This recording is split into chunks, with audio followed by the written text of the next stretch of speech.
just want you to sit in your chair and go, hip hip hooray, for the Western press and the Western narrative, regurgitating the same old,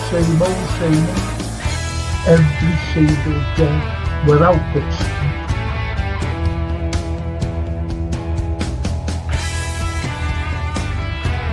please watch the first series, the first 2 episodes, the second series. Look at that. Absolutely fascinating. And it was the first time the Beatles had really stopped being semi-professional almost.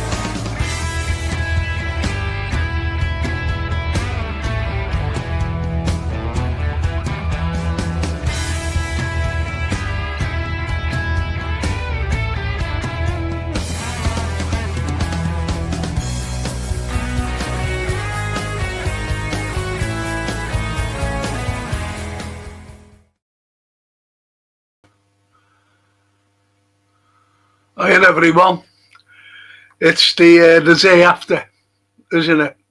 And the unfortunate thing is, as well as Joss's birthday today. You know, see, Diogo will never ever be forgotten. Not by us anyway. He'll never be forgotten. And that's the good indictment, actually, by fans. We never ever got over this man's death. Did we? Never got over that. And Bob's and Joe Fagan's. You know, we don't get over deaths. Lots of people who, but in the tragic circumstances that Diogo went, that was shocking. Coming back to Liverpool to train, and that's the awful thing. That's what we have to live with anyway. He was coming back to train, couldn't wait to get back either. Kissed his wife goodbye, kissed his little kids goodbye. Jesus. So anyway, we'll have to get down to business. Things move on, unfortunately, but he'll never be forgotten, let's be honest. Let's see what he's saying.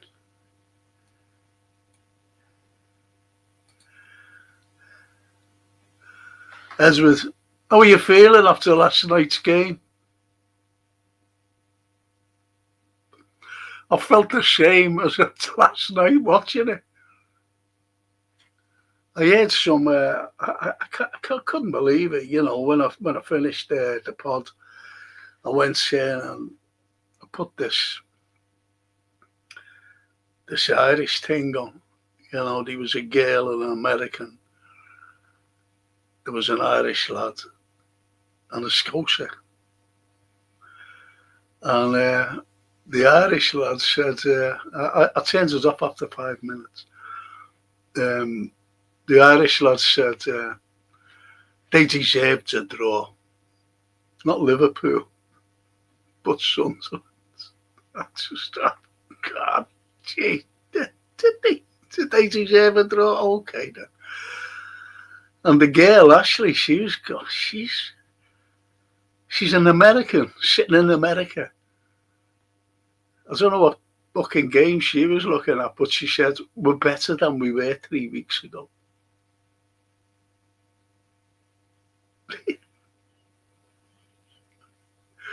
And the Scouse fella, he was talking fucking garbage as well. So I turned it off after 5 minutes. I just couldn't fucking listen to any more of the garbage.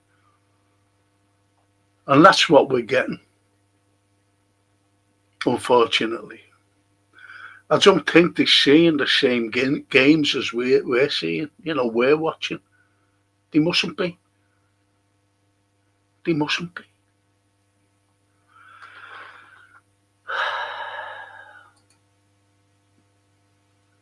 Happy heavenly birthday to Diogo Jota, says Callum. Yes.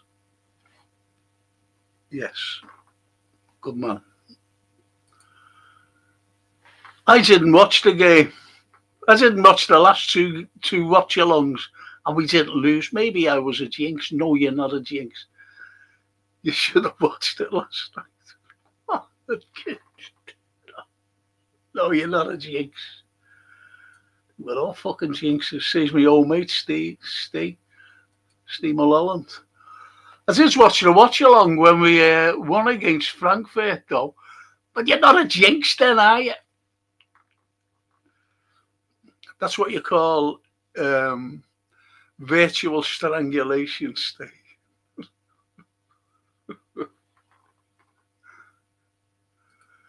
TW, I'd say.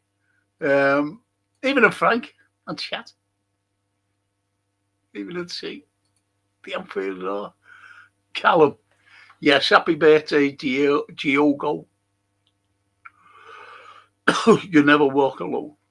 That's nice. That's nice. Big up, bro, says the T.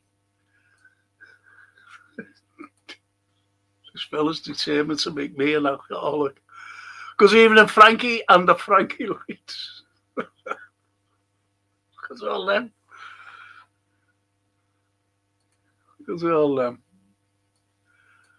That Francine said to me, Dad, are we going out Christmas? Because I always took her out on Christmas Eve, you know, from when she was 17. Just me and her. Every Christmas Eve. And I said, I can't do it, babe.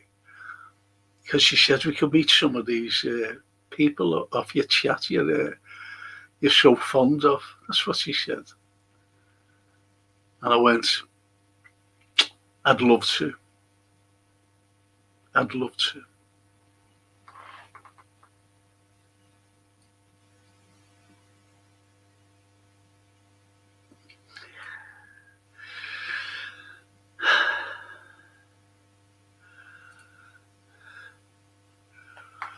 You'll need a 10-hour pod for us to articulate our frustrations, Frank. No doubt. They won't at all. Hang on. I can't make that out. They won't all slot in at once. Always. They won't slot in all at once. Evening Copites, and I'm sorry about this. I haven't got me, and I'm not wearing them tonight.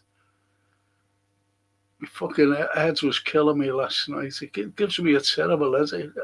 I don't know why I got reading glasses,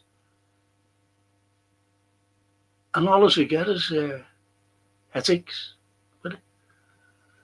I'm being honest, I should wear sunglasses. I've been told to wear sunglasses, to be honest, doing this.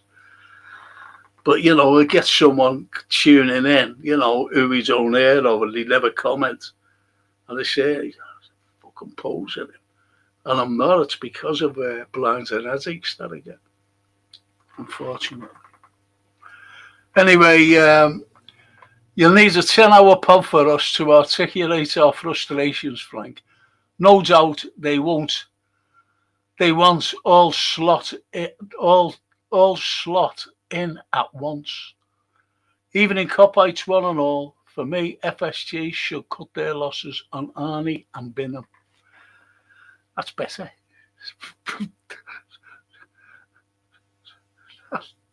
That's better, Ed. Daryl. Heavenly birthday, Diogo. That's nice. Even in Anfield Road and Barry Aldridge. Barry Aldridge, have I missed him? And the Snape. By the Anfield Road. All right, mate.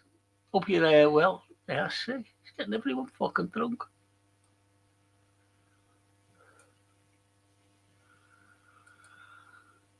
And she says the special one, the normal one, and now the clueless one.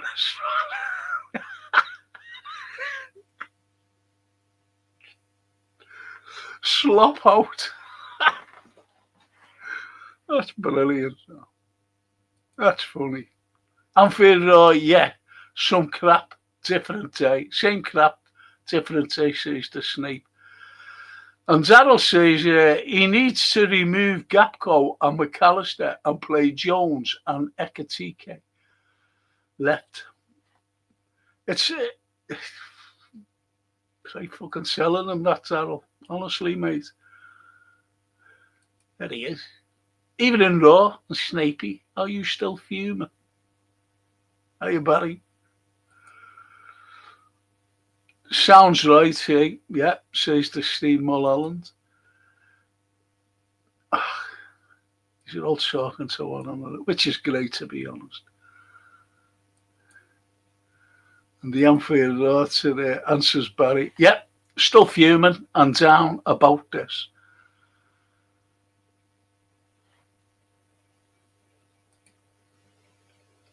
I chat and Frank, smash the like, says Paulie. Thank you. Thank you, Paulie. Thank you, mate.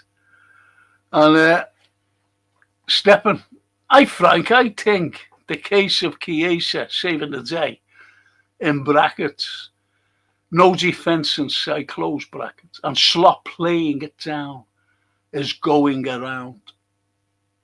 He hasn't got the balls to resign, not even to shut up.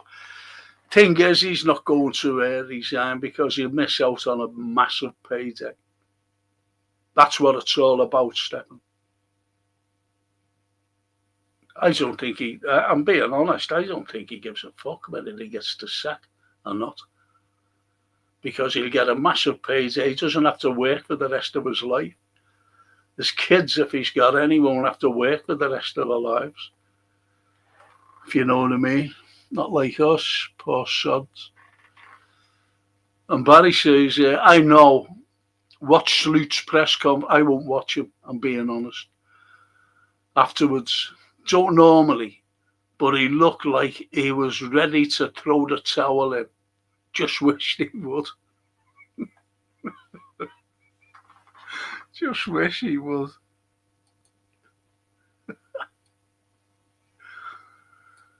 The lovely Toscana.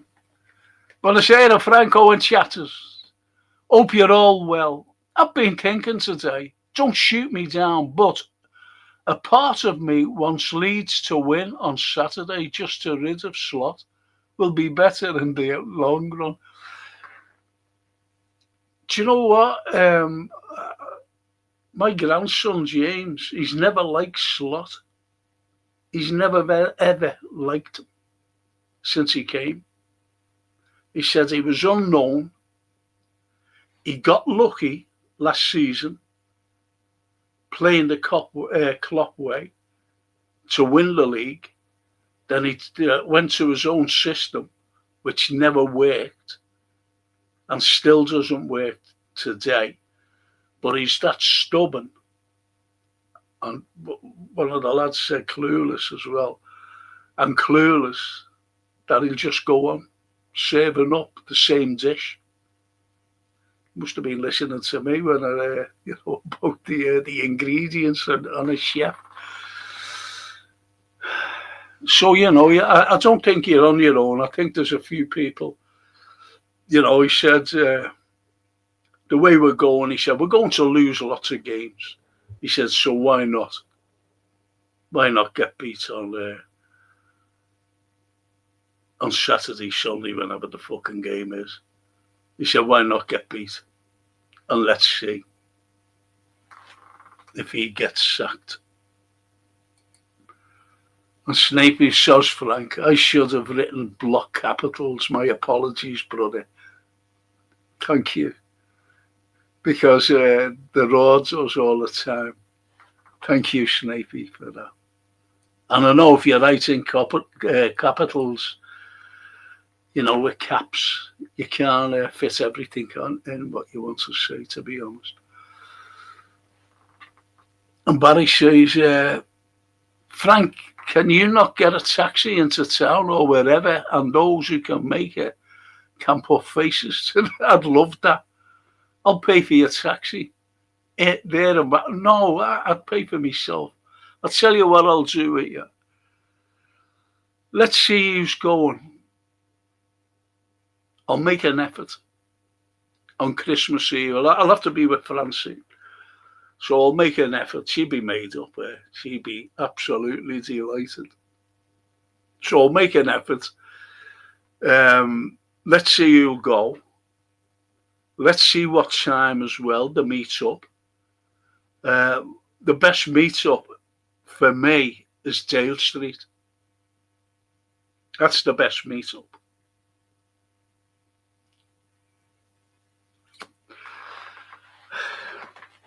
So I'm just giving us out there now. But thank you, Barry. That's lovely. Thank you so much. Now then, Frank, lad.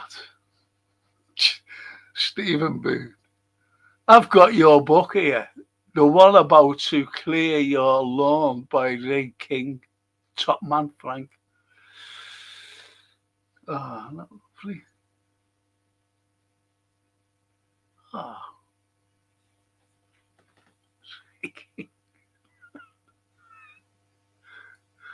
Thank you.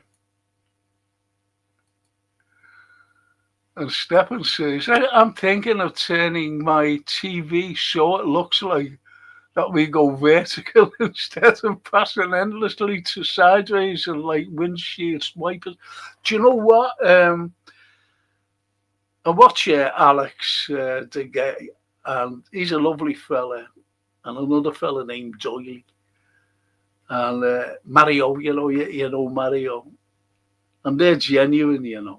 They are proper heads, and I've seen some comments. You know what I mean? And it's all about sideways and sideways and sideways. Everyone's onto it.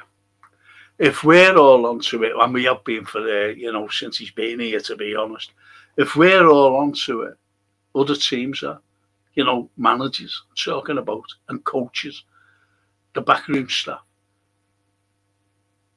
and they just counter.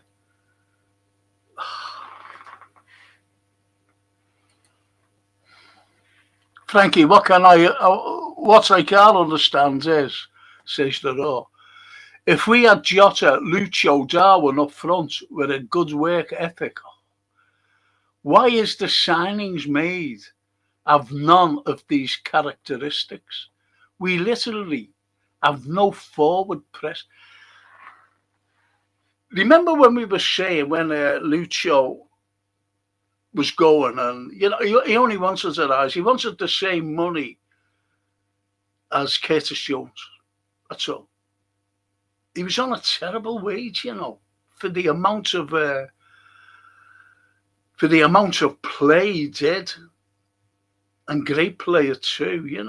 He was, and he just wanted the same as him, and he wouldn't give him it.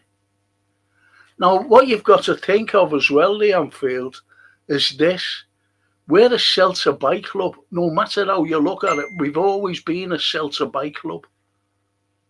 So we had to draw money back. And who were the main men? Lucho, Nunes. They were the main men, along with the little fringes. Every fucking time.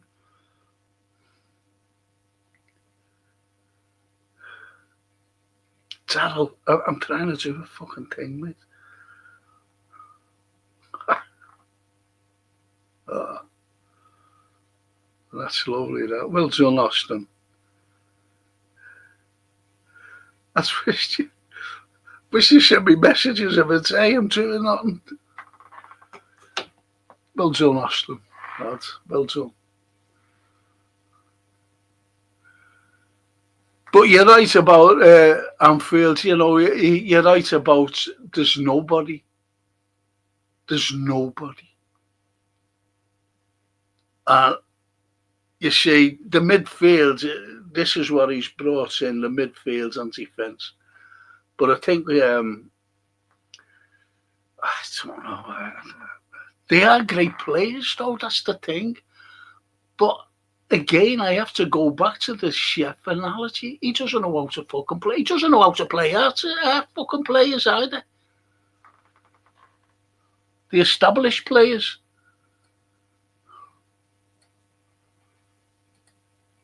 What's the idea, Barry Aldridge, about meeting up puff faces to names? Yeah, you might know me, might you? You know, you might. I could just be standing there. These are all talking to one another, you know. Who's this fucking fella here? You know, meaning me, like. Remember when Slop said his football is a mix of Pep and Klopp? The blokes are fucking morons. Slop out.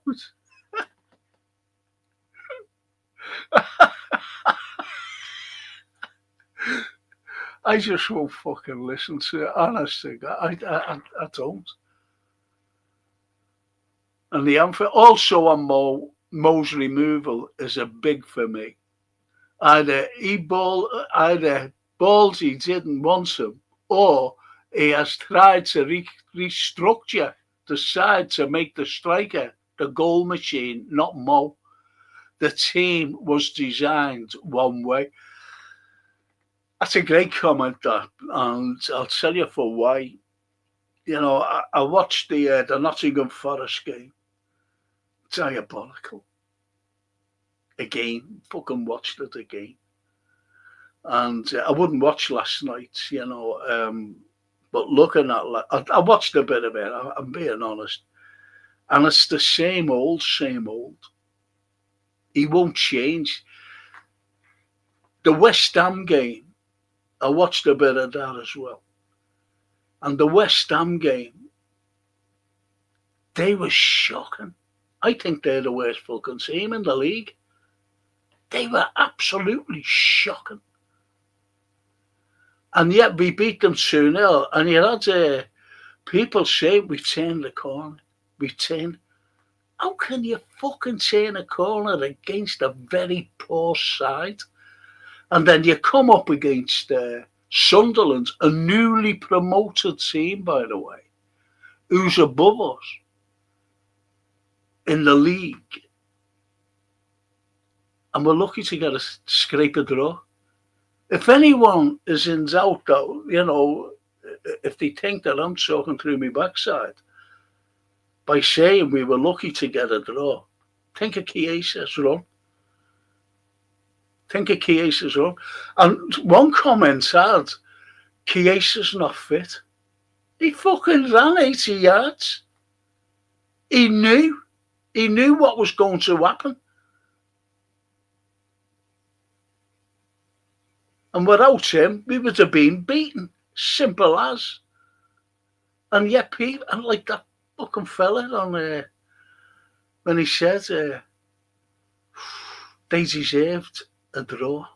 Meaning Sunderland, not us. Meaning they deserved a draw. Oh, what fucking game was you watching? Fucking hell. We'll probably look at us and say, look at all these moaning bastards. Good evening, Ali, our Romanian friend. And Snapey says, I don't think Slot will resign. You've only got to see how stubborn he is with his style of play to glean just how inflexible he is. Plus, as you allude to, he'll miss out on a massive... That's what it is. That's what it is. I've come across in my lifetime people like that. Oh, fuck that, I'm not leaving. If they sack me, I'll get a payoff. And that was in my profession.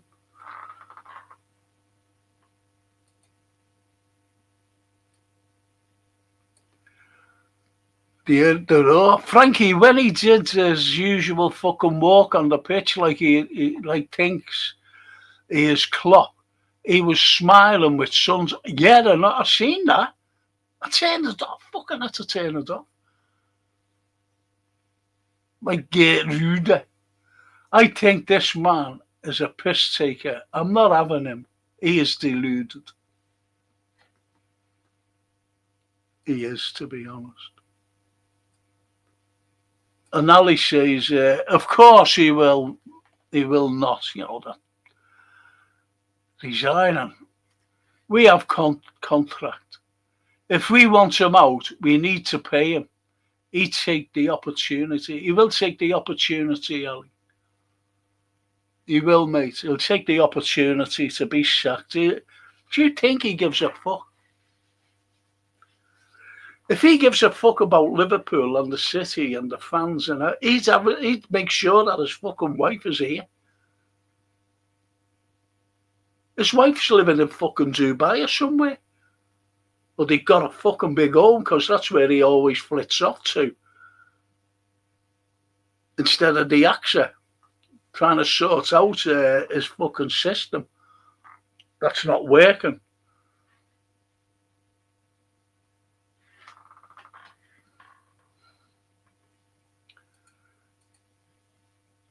Lynn Ellis, even if Frank, let's hope Slots gets sacked. Yes.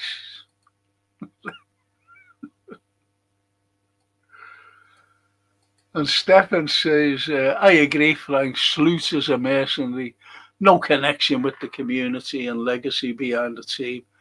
This understanding should be the first filter for any manager.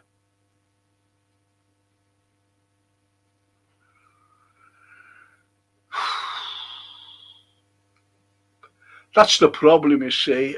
As soon as I heard that his wife wasn't living here, what's the first thing you fucking do? What's the first thing you do if you're married? I'm going to Liverpool, and you get a house. You get a fucking house, that's it. You not make your wife, she doesn't want to fucking stay. You just say, well, fuck off then, that's it. I've never known a manager in all my life that the family haven't lived. I just support Liverpool. Not interested in anybody else. But their wives, every fucking fella who's managed Liverpool, the wives have come with them and lived in Liverpool. I've never known this. Never fucking known this. I think it's an opportunity for him to fuck off, to be honest, to get away from the pressures.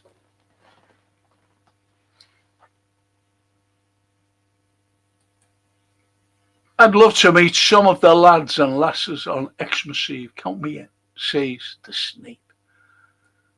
Good man. And Barry says, it doesn't have to be Xmas Eve. Any time before or after Xmas, says Barry. Well, see, the only time I ever take, like it's a tradition, I never took it out last year. Unfortunately, because of the way I am. So that'll be the only time, I'm afraid. Because Francine's with me. It's the way it is with me. I've got to be with someone.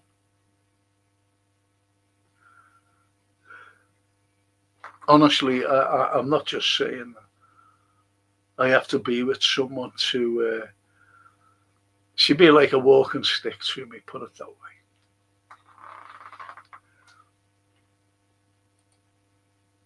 And I do have my walking stick as well, by the way. So we have two with her linking me. Ali says Slotter's clueless, same as many players many times. He cannot build the play. We only push every team, then try to score. Not a single idea. Wait for someone to shoot or some corner, and many. We are lucky. Yeah. Yep. Good shout there, Ali. All the way from Romania. And Steve Mulholland. I wasn't surprised at the result last night because Sunderland got points against City and Chelsea. We should have been more up for it. We are up for it, but it's the system, Stephen. Honestly, mate, it's just it's the system he fucking keeps playing. He keeps going back to it. He played the same system against West Ham, by the way, albeit that we won. But West Ham were that fucking bad.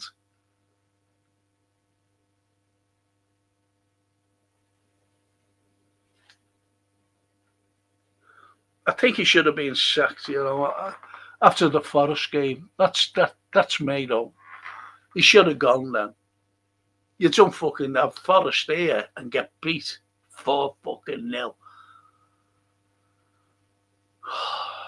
When it's best for you and others, says Barry. Thank you, Barry. As I said, that's the only, honestly, as I said, I'd make an effort on Christmas Eve because I wasn't going anywhere. I'm being honest with you, honest to God. I wasn't going anywhere here. I haven't been out. I haven't been out for 2 years. 2 years. 2 Christmas Eves ago. And even before, excuse me, this is fucking terrible. I'm back to fucking this again. You know, the itching. Fucking terrible.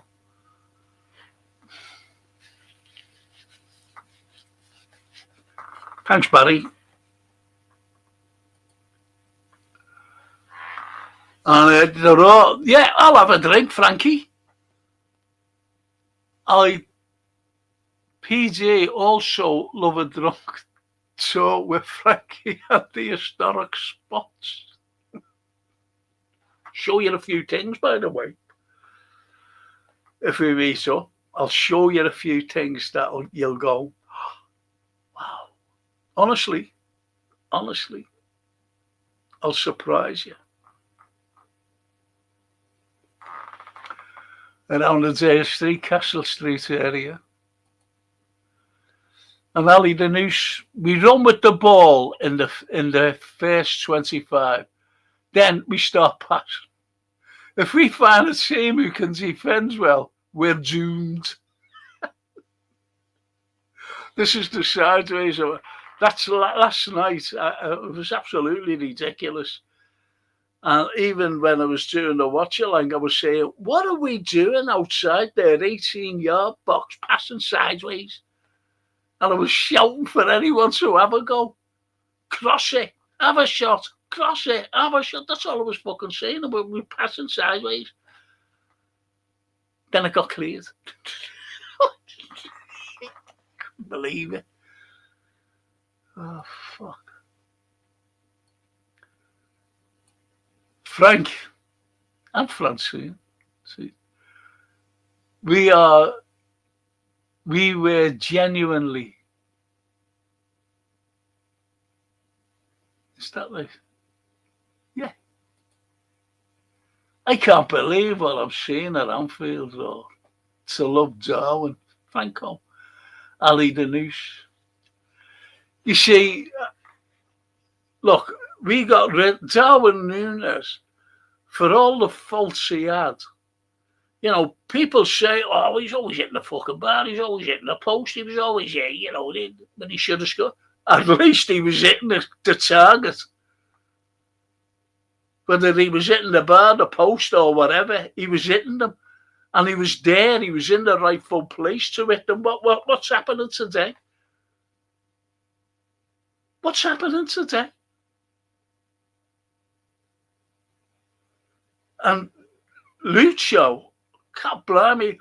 I said it last year when he was playing for us, and people were fucking moaning. I said, the ball, you watch it. The ball is from our defence is always lobbed out to Lucho on the left. And he runs into the opposition's area, and our defence is relieved. That's what he always did it. He always did it. Lucho. The ball was just lobbed out to him. So they caused chaos. Both Núñez and Lucho. and we got shut at them. There's nothing there today up front who does that. Nothing at all.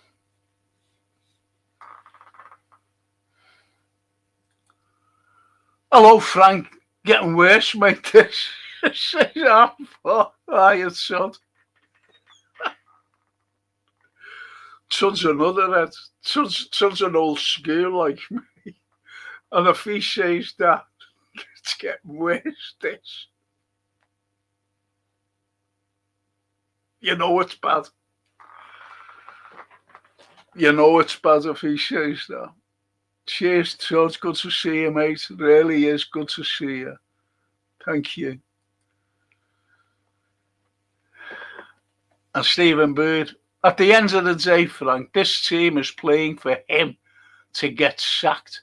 There is no urgency, lackluster, and no pace anymore. This is what we've just been saying, Stephen.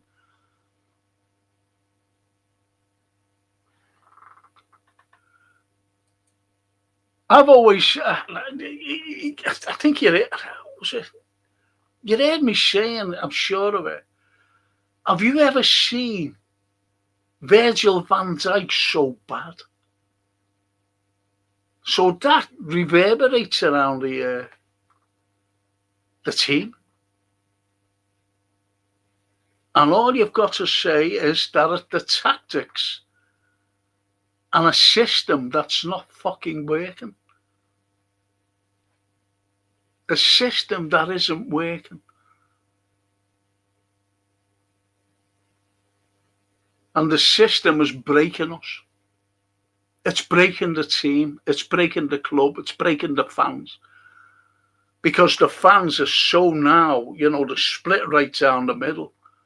And all as we're getting, which I keep hearing, and you keep hearing as well, we can't sack him, he won us the league. No, we fucking didn't. It was the system that he had to play at the beginning, which was the Klopp system. And Mo Salah. Mo Salah got records assists. Think about it. And he got the golden boot for all the fucking goals. How come he's fucking like this now? How come he's like this now? Why doesn't he just change him into another, He won't. He's fucking putting them out there. Mo Salah is, from being a legend in our eyes that we've seen for years, leading goal scorer. He's becoming a scapegoat along with everybody else. Virgil has become a scapegoat now. Nothing about fucking Slot. Nothing about Slot. They're just making fucking scapegoats, these people. They're making scapegoats. They're making scapegoats out of fucking legends. Legends. Curtis Jones, a scouser, he gets forever getting fucking lambasted and scapegoated. So is Kirkes, young Kirkes. He's getting scapegoated. No matter how you look at it. Everyone, from the likes of Wirtz, they're all getting scapegoated. Isak, scapegoated. Everybody is getting scapegoated except one fucking man and his little backroom staff. Fucking useless backroom staff. Someone said, I remember the other week, bring out Singer back. What for? He's a fine fucking manager. He went to Ajax and they fucked him off because they're near the bottom of the league. Fucking same as us. So it's their system. The fucking system in the Eredivisie. And the same system here. But this is the Premiership. It fucking has a much fucking higher level so much than the Eredivisie League, the Dutch League. So you see, everyone's becoming a scapegoat. Please. As it says, one fella on one of the pods said, oh, you can't, he's not fit. This is Chiesa. He's not fit. And I thought, fucking hell. Then he runs from our area. He's seen the danger. When that goalie had the ball, he looked at the goalie, seen what he was going to do, and he fucking ran. And he was spot on, Federico Chiesa. And he saved us from a defeat.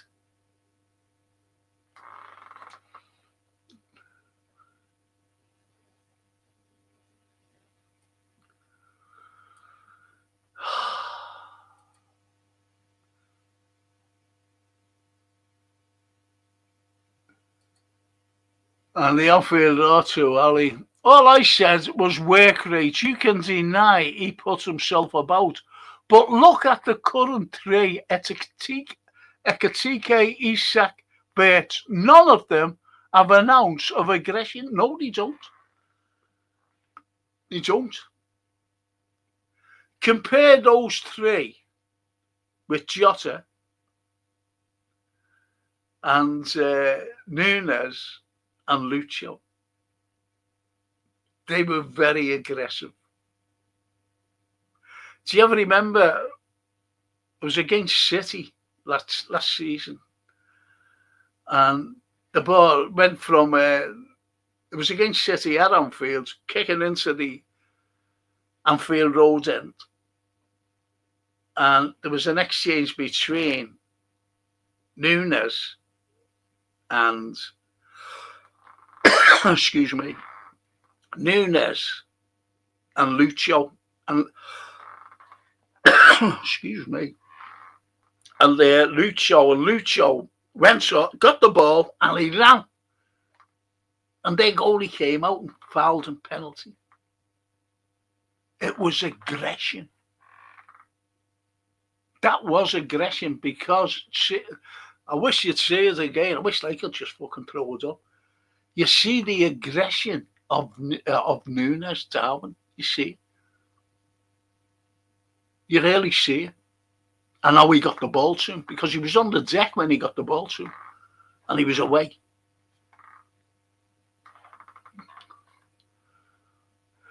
My chair's getting on your nerves, isn't it, Raw? The noise. And Ali to the Darwin is more a forward. Isak is more of a striker. The team needs to work for Isak and deliver for him. Darwin was running all around and won many balls and created chances by himself. He did indeed. Good shout that, Ali the Noose. Frank, says Stephen. And Francine, we genuinely want to come, but life has other ideas. I will explain someday. I have gathered old pics of streets. Let me know if you want them for shows. I've got loads. Yeah, just send them through to me, please, Stephen. Thank you.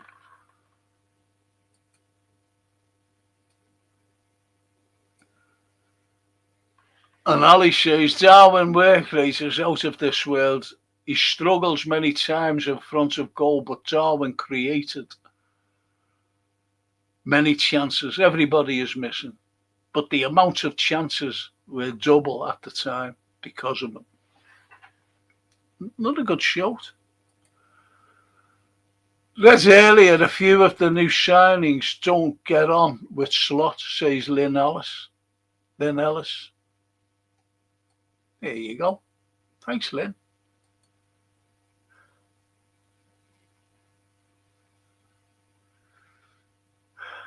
And the Alpha says to the Nusi, I do miss him chasing players. I just wish someone would some of our lazy players would do the same, more or less.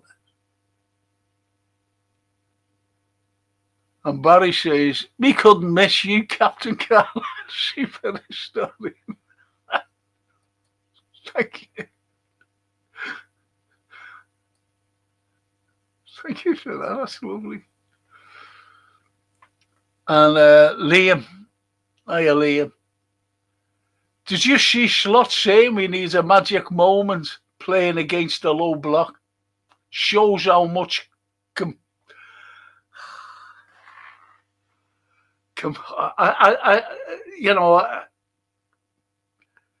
he's a complete. He's just incompetent.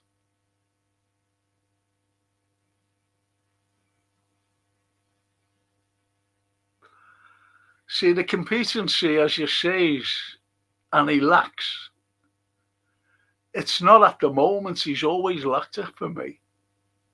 That's why he's incompetent. To be honest, Liam. Good shout, by the way.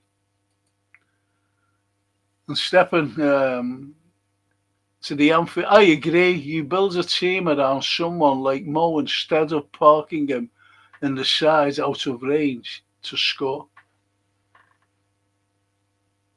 And again, he gets the fucking stick off everybody. And the Anfield to Liam, I can't listen to the fella. I think he talks out of his arse. He knows he and Hughes are fucked up and he has to go. That's the problem, you see. Hughes is a fucking big thing. Because the mates. What other fucking club would have that? Come on. Would Chelsea have it? Do you ever remember Di Matteo? He won the fucking European Cup and he was fucking sacked. Remember?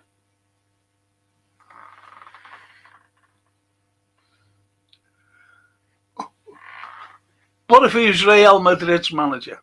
Just saying. Would he still be fucking there?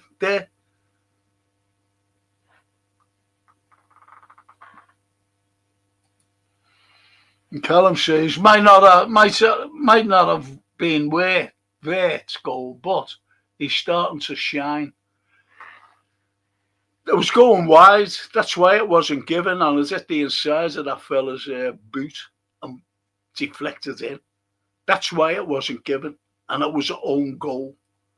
So we didn't fucking score from open play at Anfield against a promoted side.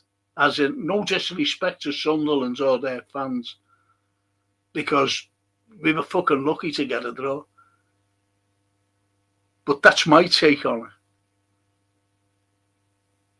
That's my take on it, Callum.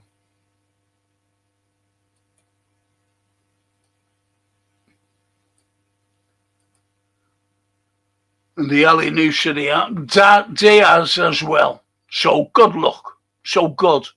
Look at him, that Bayern. One of the best. Same with Mane, Suarez. Always we sold our best players calendar. I've just fucking told you why. We're a sell-to-buy club. And the more money that they cost, if we're buying someone, fucking sell him. It happens with Torres. That Kamoli wanted Andy, what's his fucking name, from Newcastle. And he wanted him. So we had to sell Torres for 50 fucking million. So we could buy him for 30 fucking million. Kamoli saying that he was great for England and fucking awful. So we sold him. They're our best players. Whoever's costing more, whoever costs more, you sell. That's why Darwin went to Saudi, get loads of money for him. Get him. Lucho, yeah, buying or buying. FT so. That's what it was. But a sell-to-buy club. And if you don't fucking believe it, that, well, I don't know what you believe in. I'm not talking to you personally, Ali, you know. And Stephen Booth, Frank, do you still wear them? leather strides and hush puppies.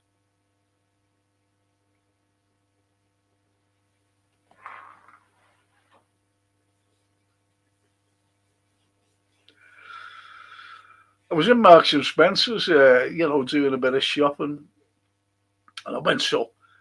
Anyway, I seen flares are back out. I said to Francine, God blimey, could you imagine me in flares? The flare and rocking days are over. Do you think Slaughter's lost the shine to his head? Says Rachel. Hello, Rachel.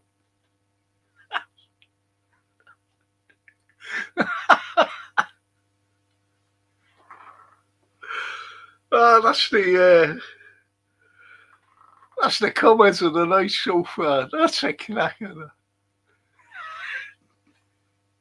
He's lost the shine to his head. He's lost the shine between his ears, I do know that, and he's lost it a long time ago. And Ali says, last night if Chiesa was off, we lost it. Nobody ran back to stop the goal besides it. Yes. But as I said, you got someone saying, not on our pod, not on this stream, but you got someone saying he's not fit. And yet he fucking outran the player. The player was well away. And he came from way behind and saved the goal. It should have been a penalty, by the way. Do you know if that fella would have gone down? Because he fucking dranked him. That's what Federico does. He grabs players. And if he would have gone down, penalty, he would have been sent off and we would have been beaten. And have you noticed, Ali, as well, when I mentioned about the veg? Did you see his distribution last night? It was fucking shocking. Ali's.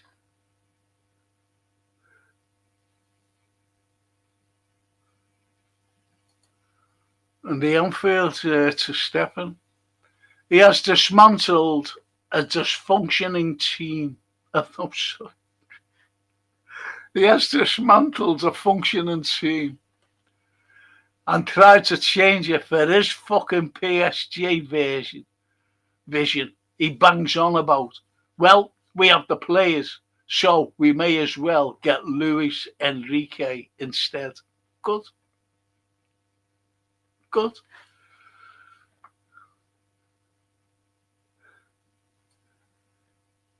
And he should have fucking bought Carabashela when I said, get him. 58 million, we could have had him. Where did he go? PSG. What's it? Well, I think it was James Pearce, wasn't it, who said he's an unknown quantity. Oh, fuck off. An unknown quantity. Should have asked me about Carabashela. Frankie, my dad and uncle went. And they said that Wirtz makes runs and calls for the ball a lot. But Mackett and Gravenberch are too scared to pass. They are not passing through the line. Said it last night, you seen it? Then they don't. It's fucking sideways. That's the fucking plan.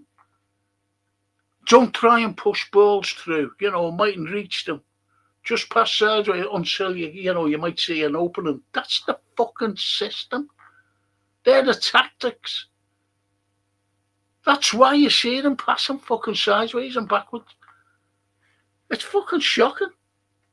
I can see that. You can see that. And everybody fucking else can see it. But Slotty doesn't fucking matter. He doesn't bother. For me, it's the glaring gaps we leave when we turn the ball over in the opposition half. Their manager last night said he was amazed at the space they had to run into. No DM could be the main issue. What have I been saying for 3 years, mate? Get a DM in. And last season, on the spot, we don't need him. We've got Grav.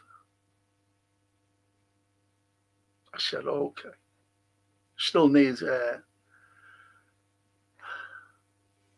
got grab. Okay, fair enough. Don't need it here, and we've got grab. Look at the fucking state of us. And Ali again, we have no middle at all. Not because of the players, because of the plays. I used to play at. All right, okay. We cannot create to open their team. We only see our midfielders at corners or when they shoot. Yeah. Yeah. But I noticed last night, and I mentioned it, this was the panic out of Sloot. He said to Virgil, fucking stay up.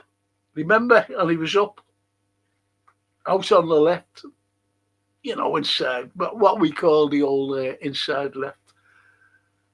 And that's it. He wanted a fucking winner. And we nearly paid for that fucking stupid island.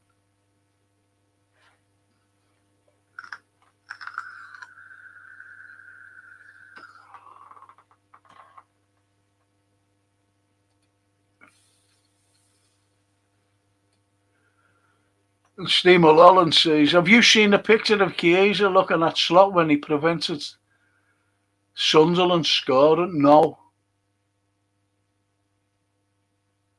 Well, it must have been one of those things going, if you know what I mean. Fuck you, sort of thing. And I believe Francine said today that, he never even mentioned it, Dad. He never mentioned it. Mind you, and that podcast that I was looking at for 5 minutes, not one of them fucking mentioned it in that 5 minutes. And he has all the time in the world to mention it. We mentioned it. We mentioned it. Only for Chiesa running back 80 yards, clearing the ball off the line. Got us a draw. Not one of them fucking mentioned it. Whether they mentioned it later on, but it was too fucking late because I turned it off. Oh, fuck off. Snapey, Stan Collymore was the same.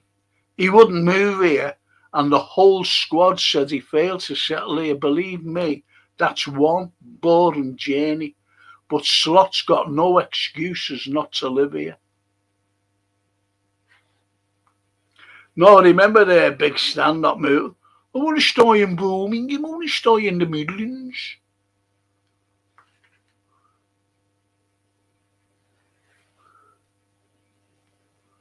I remember Stan going in, for, I think a shirt and a tie.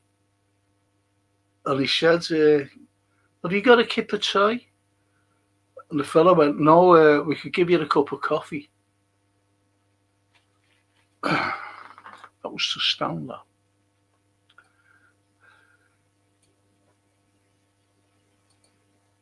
Because kip of ties were out there. For our young fellas who haven't a clue about kip of tie. Have you got to keep your tie?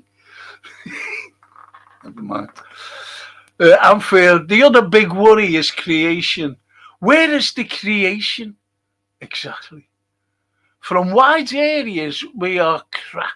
From midfield now, only Dom does anything while the other two are doing fuck all. Nothing is being created for Isak. For any of them. I'm not being funny, even for Mo.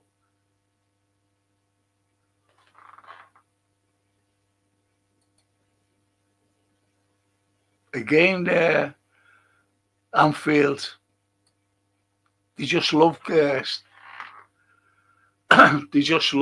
scapegoats, mate. Would love Luis Enrique, says the T, as head coach. We need to get in there before City make a move for him.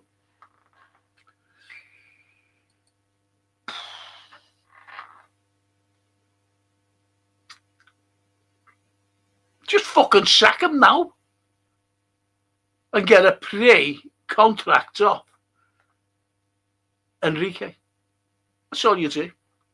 Would you like to manage Liverpool next season? We're fucking this. We fucked this fella off. We've got to enter him in. But you will be manager. You will have control over the team. Who comes, who goes.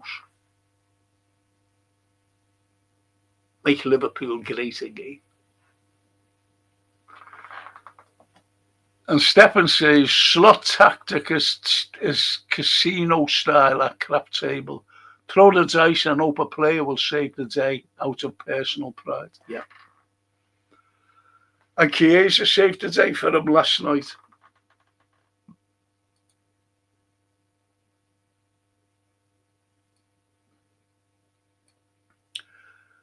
TW says Callum doubt he'd leave PSG after winning the UCL.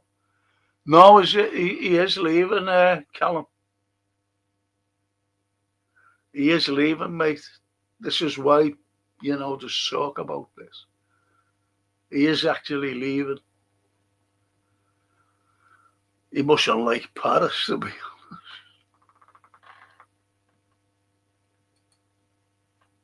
honest. My old mate, Jeff.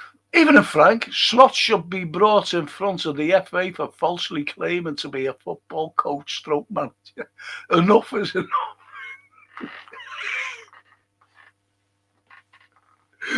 That's a cracker. Cheers, Jeff. Good to see you, mate. Good to see you, Jeff. Should be brought before the FA. Well, that's why he gets called a fraud. Get rid of this fraud, because that's all he is. I could take you some. Hang on. Steve says to Anfield, I could take you some. Whatever that is, I'm sorry, I've missed. Maybe one day I will come to Liverpool and I will pay Franco for it. No, you won't pay me for it, so. That's nice. Let's go, champ, says Steve.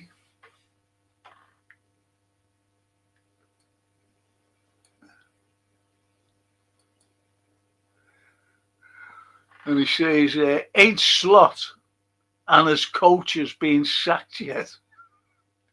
This ain't going to get any better. No, it's not. It's not.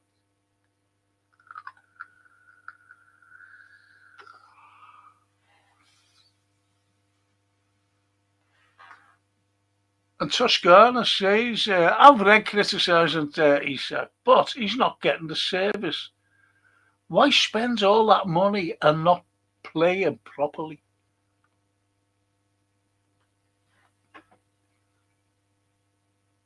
Exactly. This is what we've been saying. And I've never felt so disinterested in a season thanks to this manager, says Yusuf. We're all disgruntled, to be honest. And even the Anfield says to Steve Holland, what's that, mate? I couldn't make it out myself, to be honest, the Anfield.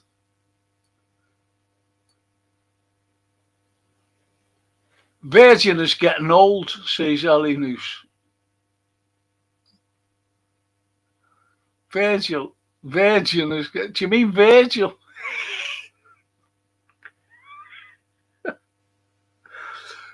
So he's Romanian, and obviously is... But he's brilliant. He's a lovely fella, is our Ali. I was going to say, hang on, wait for the watershed. Virgil is getting old, Frank. We count on him for 7 years. Imagine if he quit. What will we do then? Can I say to you, one day Virgil will quit. He is 34. Yes. I remember Cannavaro, I think he was about 48, and he was still brilliant. But he's bewildered. In play, he's bewildered. He was really having a go last night. He was having a go, he was having a go on against West Ham. He was having a go at Nottingham Forest. He really was having a go at someone.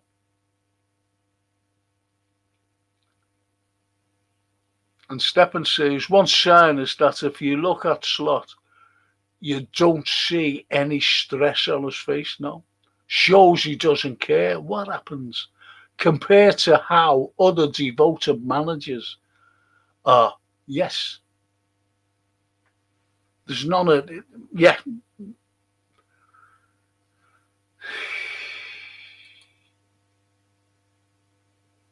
Tosca, I listened to the Anfield.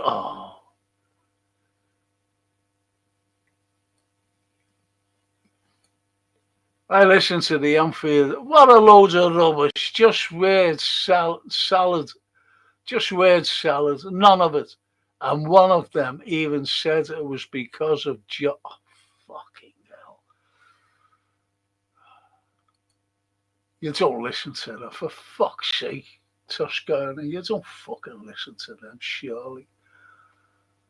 I've got to agree with Frank and his views on scapegoats. Thank you, Paulie. Thank you. There are too many scapegoats. Rather than looking at the fucking main culprit, they're just blaming players left, right, and centre.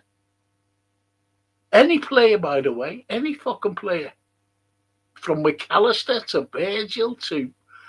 Do you remember when Sir Bosley was getting stick last season? Sell him, he's fucking useless, him. 2 years ago, they were wanting to get rid of fucking Salah. 3 years ago. Get rid of him. And the following year, get rid of him. Then he won the Golden Boot. You know, he was our leading goal scorer at the time. He was saying get rid of him. Then the following year, he won the Golden Boot. And the records assist. That was for him to win the fucking league. And he gets all the credit slot. And he never. It was Mo Salah. Most fucking Salah's head should be with them managers for winning that fucking league, not that ballsy prick.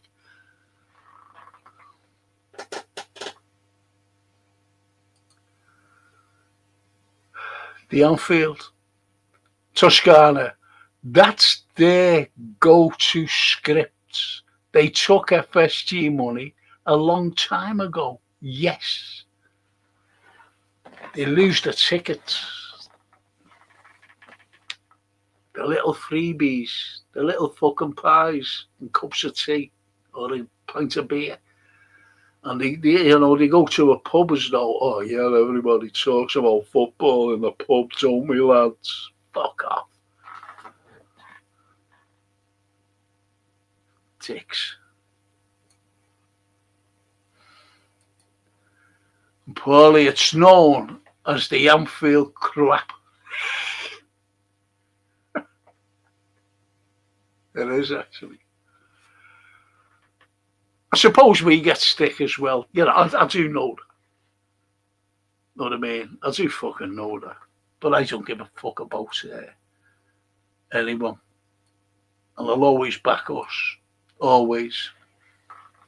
Always.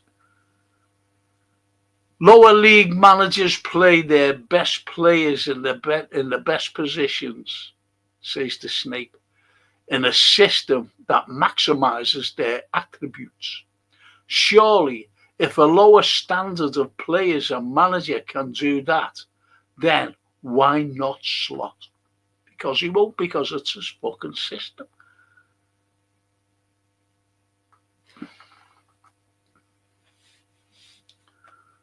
It's a system, Sneaky. Well, you know that anyway. So I don't have to fucking go over it too long. And Ali must be fed up. He's never commented so much. Look, Chiesa. He always sends him in after 80 minutes. And when we expect him to win a game for us, even if Chiesa will score 10 goals versus Leeds, he will be on the bench next game. I don't like Chiesa. Slot. Well, it's obvious, isn't it? You know, there's nothing more obvious than the relationship between Federico and Slot.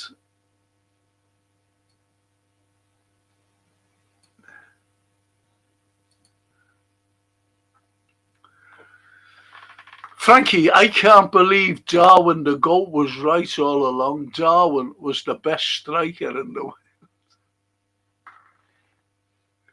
Oh, we don't see Darwin. He comes out just now and again because he loves us.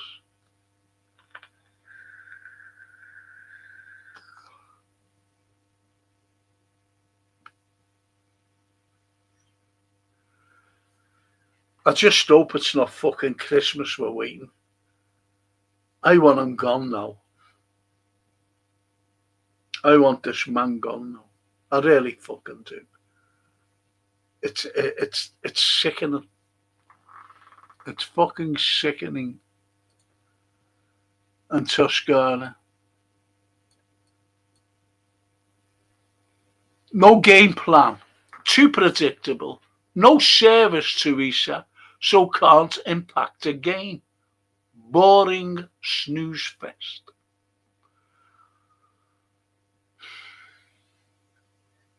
Do you know what? I think we were the only pods on against West Ham who was saying that we were awful. And you get other people, you know, even on social media saying, oh, that was great, that was a... Fucking hell. What games did these watch? Not being funny. And we knew what was happening against fucking Sunderland. We just knew it. And, you know, I think it's proof that it's as though, like, people think that I want Liverpool to get beat. But listen, if you fucking think that, watch my fucking watch along if I want Liverpool to get fucking beat. Fuck's sake.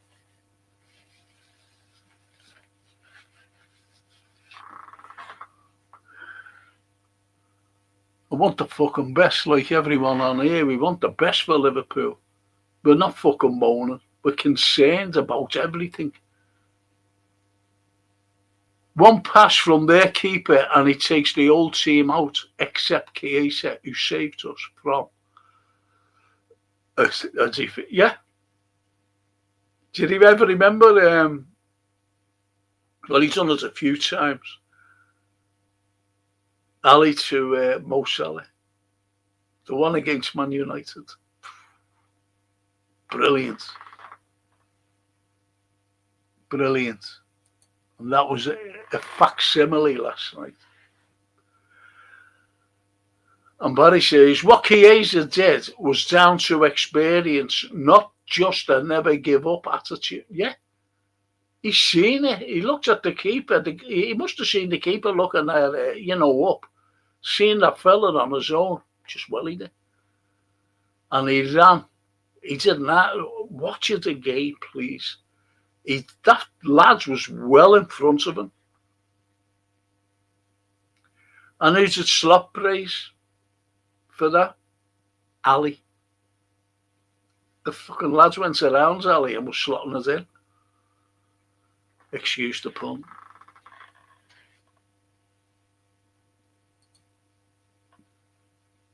An example, says the Snape, of effort and tenacity. Chiesa is setting the standard.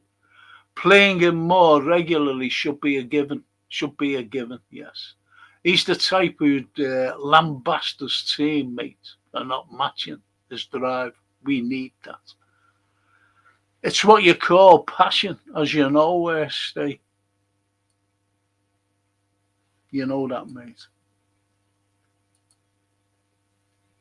They are just taking the pot shots and hoping for the best, or hoping for a long range shot from Dom. Yeah. Yeah. What plan did Edwards and Slot have when they bought the players? We had 4 shots on target last night. See? I don't think Slot has the, I don't think he has say in who comes in. It's Edwards and Hughes. That's who it is. And that's why I give the analogy of a chef being given ingredients to bake a fucking cake. And he can't bake the cake with the ingredients. Doesn't know how to use them. The ingredients, that is. And he's been given players and he hasn't a fucking clue how to play it. So he's the chef to me. A bad fucking chef at that. Slop is always going on about magic. Has he got shares in Port Elliot? He told you. Steve, not a lot. Not a lot. Fucking terrible him, wasn't he? Wasn't he fucking awful? Paul Daniels, fucking hell.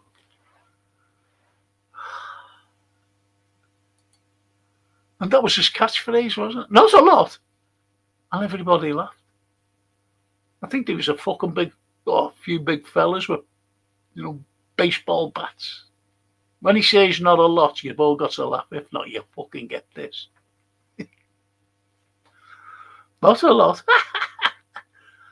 Give me the manager position, says the alley. I did a few years of manager school as well. I can play better than Slot for 5% of his money. There's a loads who love to fucking be the manager for nothing as well. Ali. And Paulie says, watching the game last night, I found myself scratching my head as well as my bum. I couldn't make out what we were doing. No one could. No one could, Paulie, honestly, mate. It's not just... That's why I said I was going to do something. I was doing history tonight. So I changed it. I asked, I said, do you want to talk about what we fucking witnessed? Know what I mean? What we witnessed last night. Tonight, I said, if you want a pod tomorrow night. And they said, yeah, that's why you're all here. And Edward says, right now, we're 9th in the league. We're the champions. Spent over 400 million. And this is the worst I've seen us since the Northern Irishman last season. It's Northern Irishman's last season. Yep. I remember us getting beat by Stoke 6-1, and I said after that game, I said he should be fucking sacked.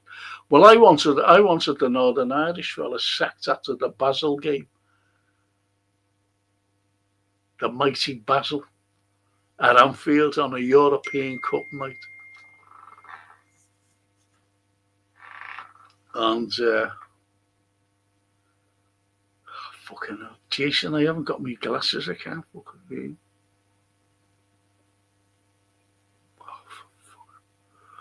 Oh, I see. Oh, fucking hell. I'm sorry about that.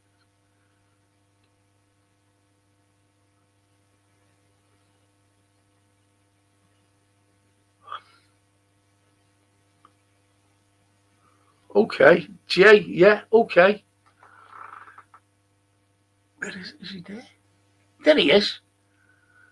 Fuzzy, I'm going to add you, mate. Good to see you. Hiya, Fuzz. Can you hear me, Fuzzy? Yeah, can you hear me now, yeah?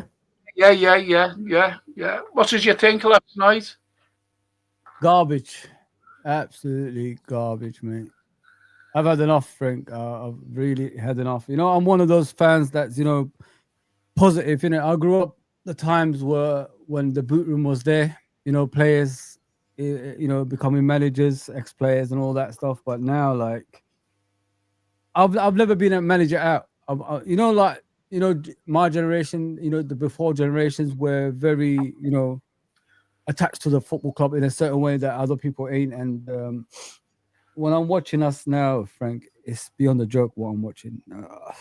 This Arnie guy needs to go as soon as possible, pack his bags now, give him the P45 and tell him to just get out of our club, mate, because this is not Liverpool Football Club what we're watching.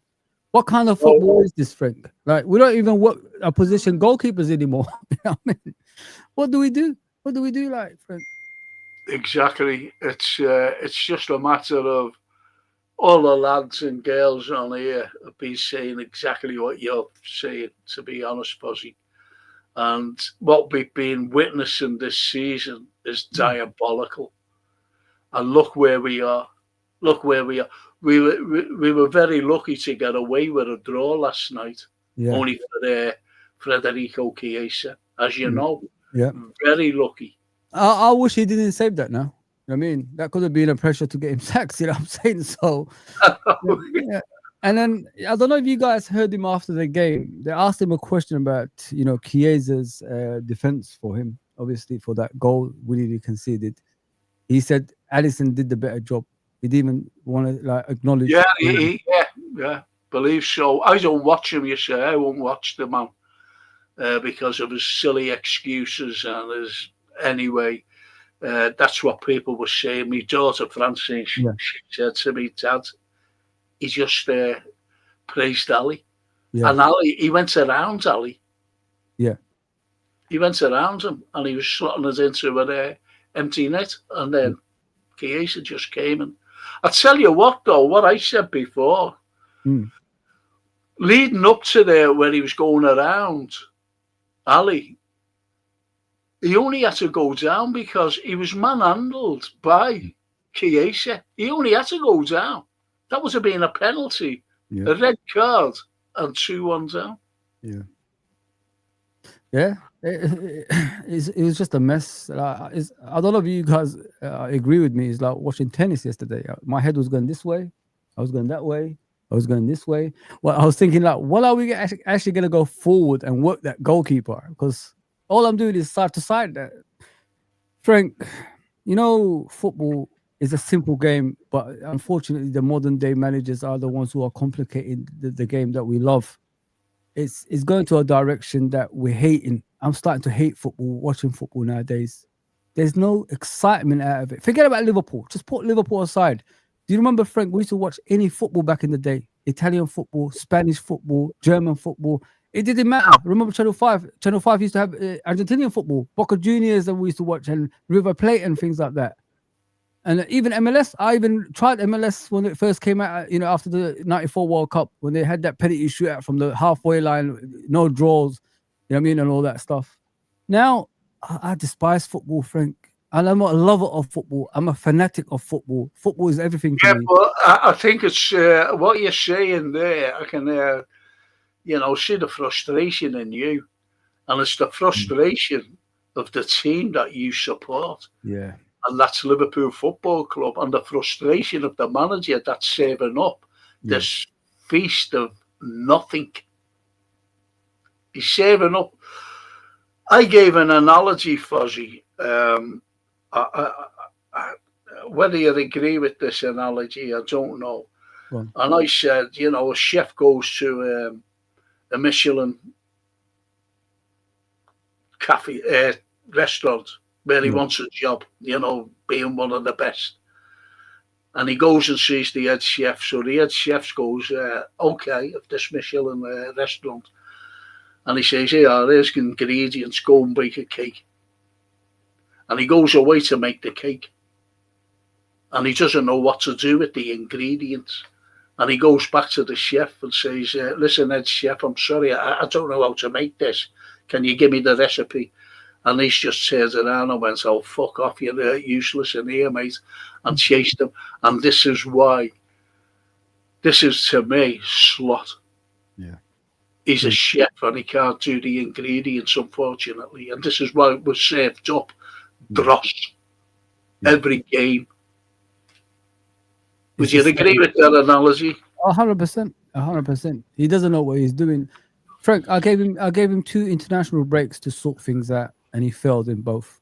If you know what I mean. I'm a guy who gives people chances. I'm not one of these clickbaiters or these people that don't care about the football club and calling people out and things like that. I just love Liverpool Football Club. You know what I mean? And in both international footballs, like the one when we lost to Man United, I forgave him for that. I shouldn't beat him because that's Man United. We should beat Man United at home, but enemies. You know what I mean? And then I gave him the recent one, and then he come back the same again. And I'm thinking to myself, like, how many chances do you deserve, Arne Slot? Because I think you've run out of credit now. But the point is the basics of the game. It's not even like anything hard, Frank. You know what I mean? He can't attack. He can't defend. It makes midfielders play in defense, and he keeps repeating it again and losing games. It's just nothing. Nothing's ever fixed. Nothing's ever fixed, Frank. It just gets worse and worse. And the worst part of it is, I don't know if anyone spotted this, we don't work opponents' goalkeepers anymore. Has anyone noticed how comfortable those goalkeepers are? I've seen. I mentioned it before, Fuzzy. I said, there's even Ali. His distribution last night was shocking. Shocking, mate. So it's going right through the team. Everyone. And what I did say before, to some fans, they're all becoming scapegoats. All the players are becoming scapegoats, except the main scapegoat is the manager, is the coach, and that's him, Slot. He's the scapegoat of everything here. It's his fault the way we've gone. It's as simple as. Can I just go through a few comments here? Yeah, go for it, Frank. Yeah, go for it, mate. I'm here as long as you want me, mate. And Paulie says to Edward, Edward to Paulie, I was frustrated too, bro. Too slow and too slow at the back. Not what we're used to. Exactly. And Mr. Memory, I've never seen this fella before. He says, they don't. Do you know what? That little, the picture. That's Mr. Memory. That was in the 39 steps. Well done, Mr. Memory. I like that. Wow. They don't say a sell-to-buy club. It's well-run business. So they tell us exactly. Good on you, Mr. Memory. Because I said it all along, we're a sell-to-buy club. And yet, all as they're saying, these people, is it's great. It's a well-run business. Slot has turned from a sun into a moon. Well done, Ali. I thought we were better when Mo came on, drops him, then brings him on to score a goal for him, says Edward. And this is it. Mm-hmm. The Anfield Roar. Frankie, all the signings you recommended have all been successes. Thank you. Spawn. It's just ridiculous. I'll just who's this lad here? Hang on. RB. Let's see. Let's get Edward. At least Vert's got the assist for the own goal. Might give him a sort of confidence.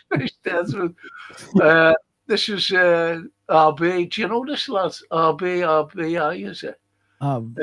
Just hello. Have a good time, people who watch. And for you, dearest good man, thank you, RB, whoever you are. Can you sub and like, please, for us? Sure. So, and King and Vader. Are you Frank and chat? And Paulie says, that Zubamendi debacle was a strange one. Now he's at Arsenal. I don't know how good he is, but the same thing happens with Gahey. The thing is with Zubamendi, I was saying is at the time, the El Presidente, he said to Hughes, just give me the money and you can have him. Yeah. And Hughes was insisted on installments, and he said no. He said, no, you can't have them. I don't want installments. If you want them, pay the money. It was just like Varasheila when he went to the PSG. Yeah. You know, we could have had him for 58 million. That was And he Mane's was replacement. That was Mane's replacement, that one. Similar to Mane, wasn't he? Yeah. And he would have been ideal as a, you know, for Mo Salah. You know, an ideal replacement for him. It's just shocking, Fozzie. They're not serious, Frank. They're not serious, my friend. This club is not serious about success anymore. That's why, like, we win titles every 5 years. Hasn't anyone noticed that? We wait a long time for the next big one every single time because this is the way they plan things, guys. They don't want instant success like continuously. They don't. That's why we keep dropping off every single time we win a league title or a Champions League. Like, we have to wait every time. It's part of the plan, and this is what. If you look at the signings this season, like, we've spent $500 million, right? That's what they said, right, Frank and chat. But if you look at the money we've got back, it's practically we've spent nothing. You know what I mean? If you look at it, there you go. So it's just a trick. It's a plan. They got a yes man in Arne Slot, and he was lucky. He inherited a team that was already ready. Don't forget the season before, we should have won the league title with Jurgen because of the bad decisions that we had against Tottenham away, Man City at home, and etc. We didn't win that league title. So this team was already ready to win anyway. It just needed, you know, something slightly different, which Arne Slot brought in. And then we started, you know, winning the league after that. But now, the guy is trying to wipe out Jurgen's tactics, that the thing he's set up at this football club from the under nines all the way to the senior team, and it's just backfired on him. It just backfired. I mean, and the players don't understand. Apparently, from what I've heard, I don't know if I'm sure you heard it, Frank. The players are not happy with these tactical changes. They say they don't like it really. That's why they are playing the way they're playing because they're confused. He's trying to make 34-year-olds do things that 25-year-olds should be doing. You know what I mean? Exactly. It's crazy. Exactly. And you know what, as well, I said a while back that I did say is I was doing my watch along, and the camera went on. I forget what game it was. I think it was the Crystal Palace game. I'm not quite so sure. And it went on Virgil, but not just the Crystal Palace game, a few games, and he looks bewildered. He does. He just looks bewildered. So it's only what you're saying there about they don't know what they're doing, and it's the tactics and the system.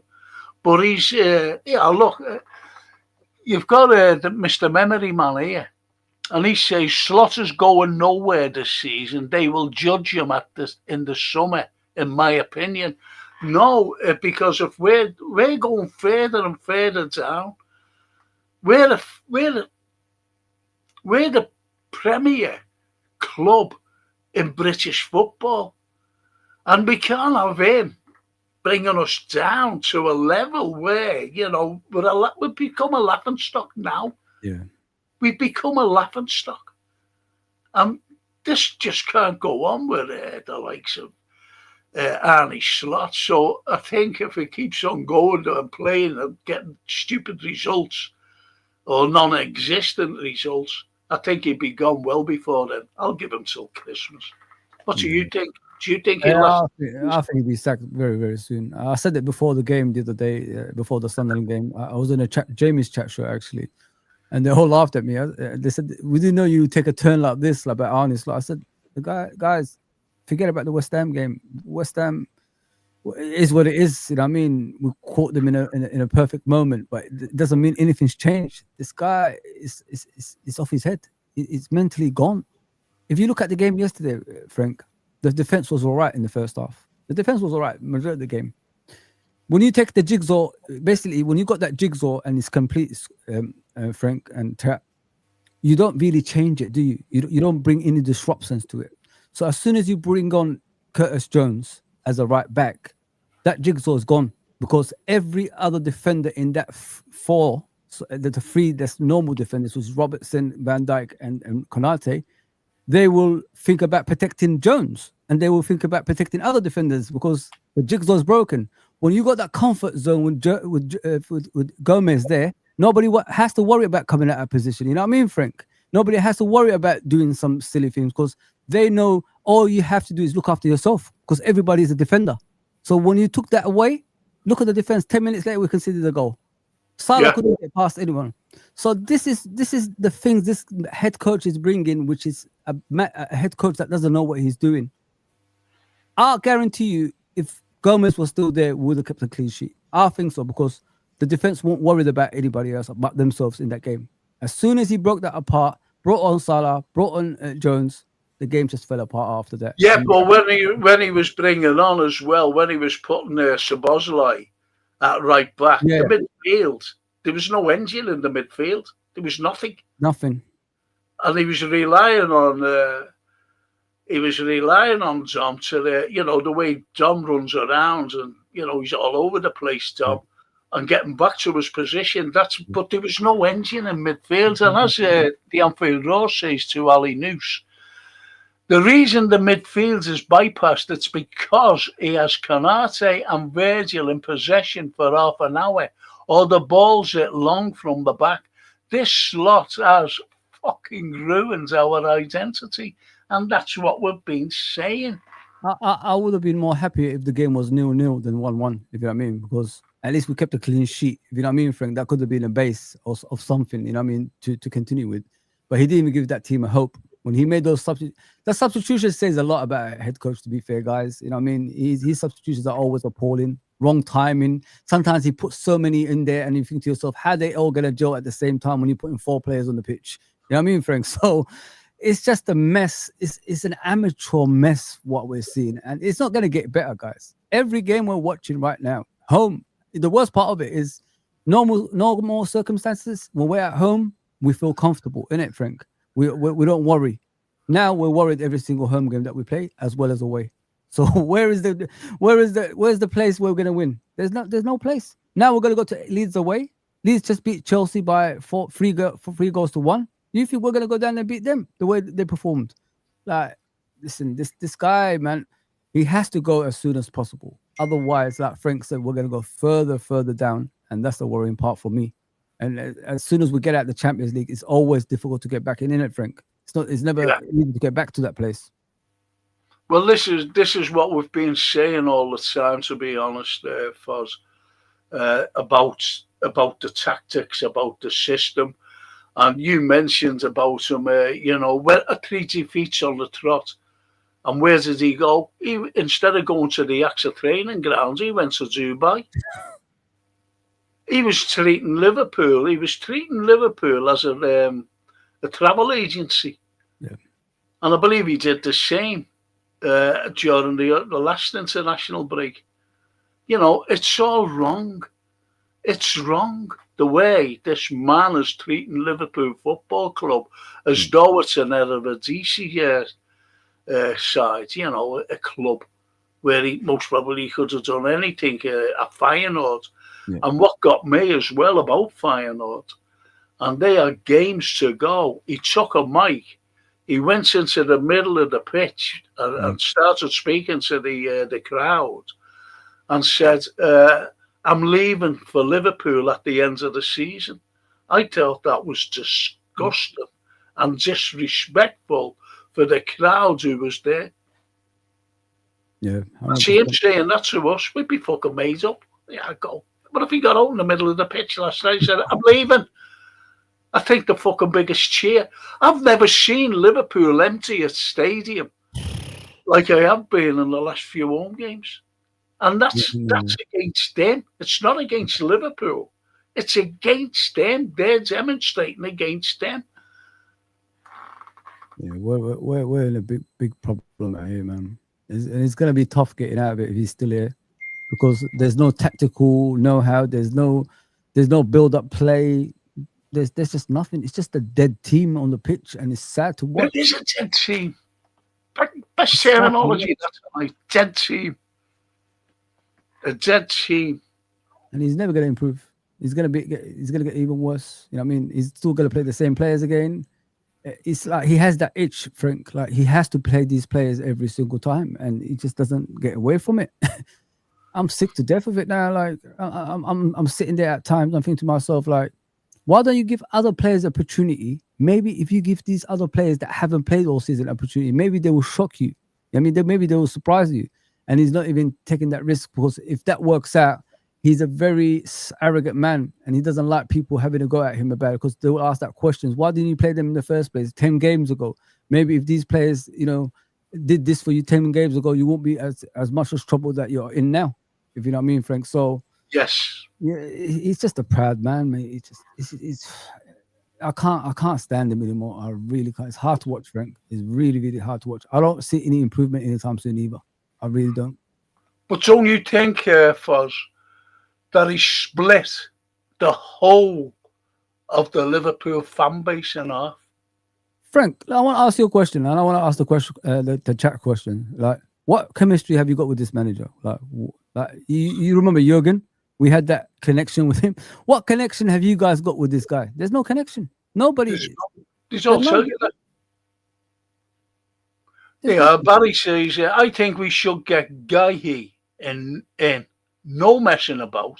Let Canate go wherever Guy can play alongside Verge until Leone gets fit for the end of the season. Then Leone and Guy can be our centre backs. I don't think they understand it, Frank. No matter who you sign, let me just make it straight for everybody. No matter who you sign, nothing's going to change as long as this guy's in charge. Let me just give you the true reality. He could sign Gehi, he could sign Maradona in his prime, he could sign Messi in his prime. We are not going anywhere because he's a terrible, terrible coach. And he can't. Football's about man management, right, Frank? Everybody knows that.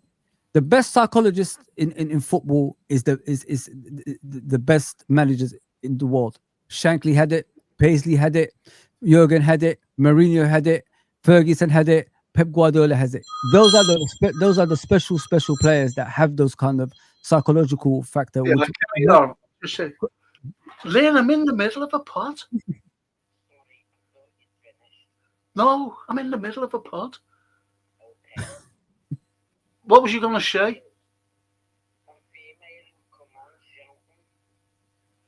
I don't know where she was, to be honest. I must have missed her. Oh, man, when was this? Are you sure it was me?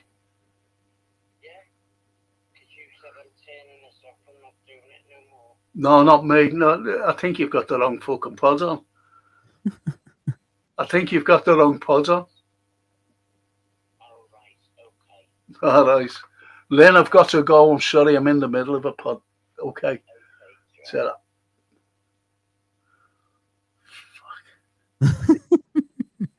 She's got me on another pod. Oh, damn. Jeez, no, what I mean is, it's an old podcast. Oh, okay. I think that it's still live. Oh, I get. Oh, you finished? No. Yeah. Jesus. Anyway, Toscana says to Mr. Memory, because he says in his opinion that he lasts till the end of the season, and she says, Mr. Memory, after we've been relegated, you mean, because we are heading that way. Yep. And Anfield said, Barry, I'd expect at least one signing, and it must be Gehi, and only hope a midfielder can be tempted also. And this is like, do you think that will sign anyone? Let me just go down a little, please. That's all right. Right. And the Snapey says, I'm not scapegoating anyone, but I'd leave McAllister on the bench and play Curtis Jones instead. Put Salah on the bench and Chiesa on the right.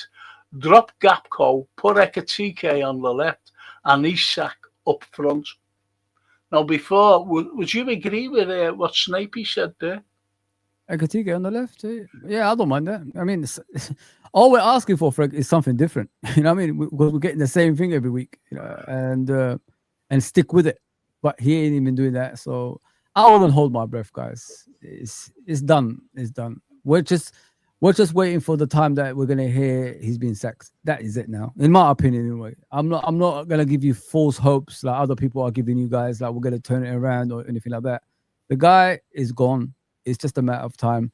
And making signings for him will make him stay longer, and we're trying to rectify the problem that he caused. There's no point.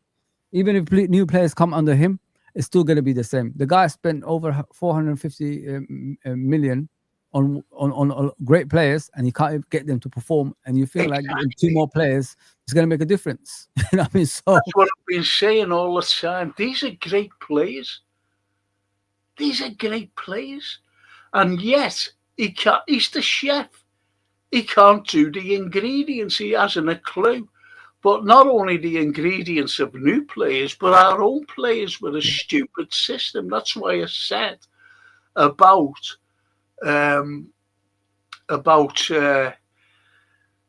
you know, I'm just fucking fed up with it.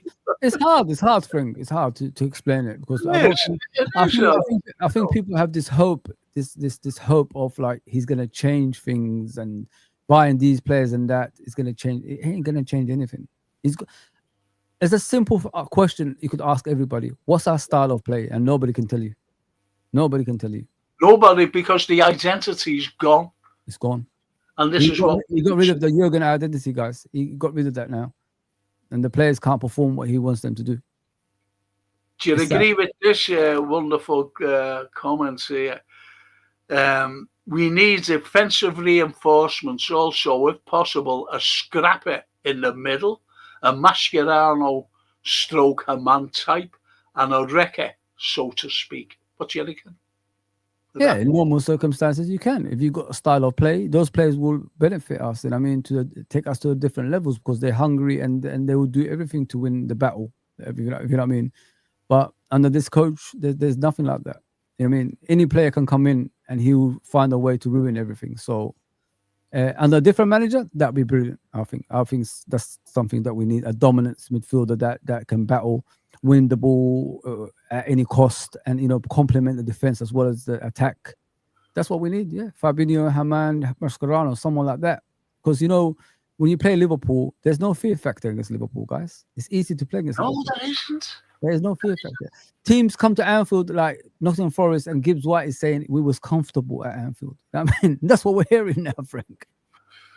Didn't he turn around? I believe he turned around, Slot, and said the fear of the fortress is gone now. Well, fucking say, what kind of a manager would say that? Who's managing Liverpool? Who's coaching Liverpool? You wouldn't come out and say the fortress of Anfield is like when Roy Hodgson said Liverpool aren't too good to go down. You know what I mean? So it's the same statement, but in a different way. You know what I mean, guys? The manager doesn't know what he's doing. It is.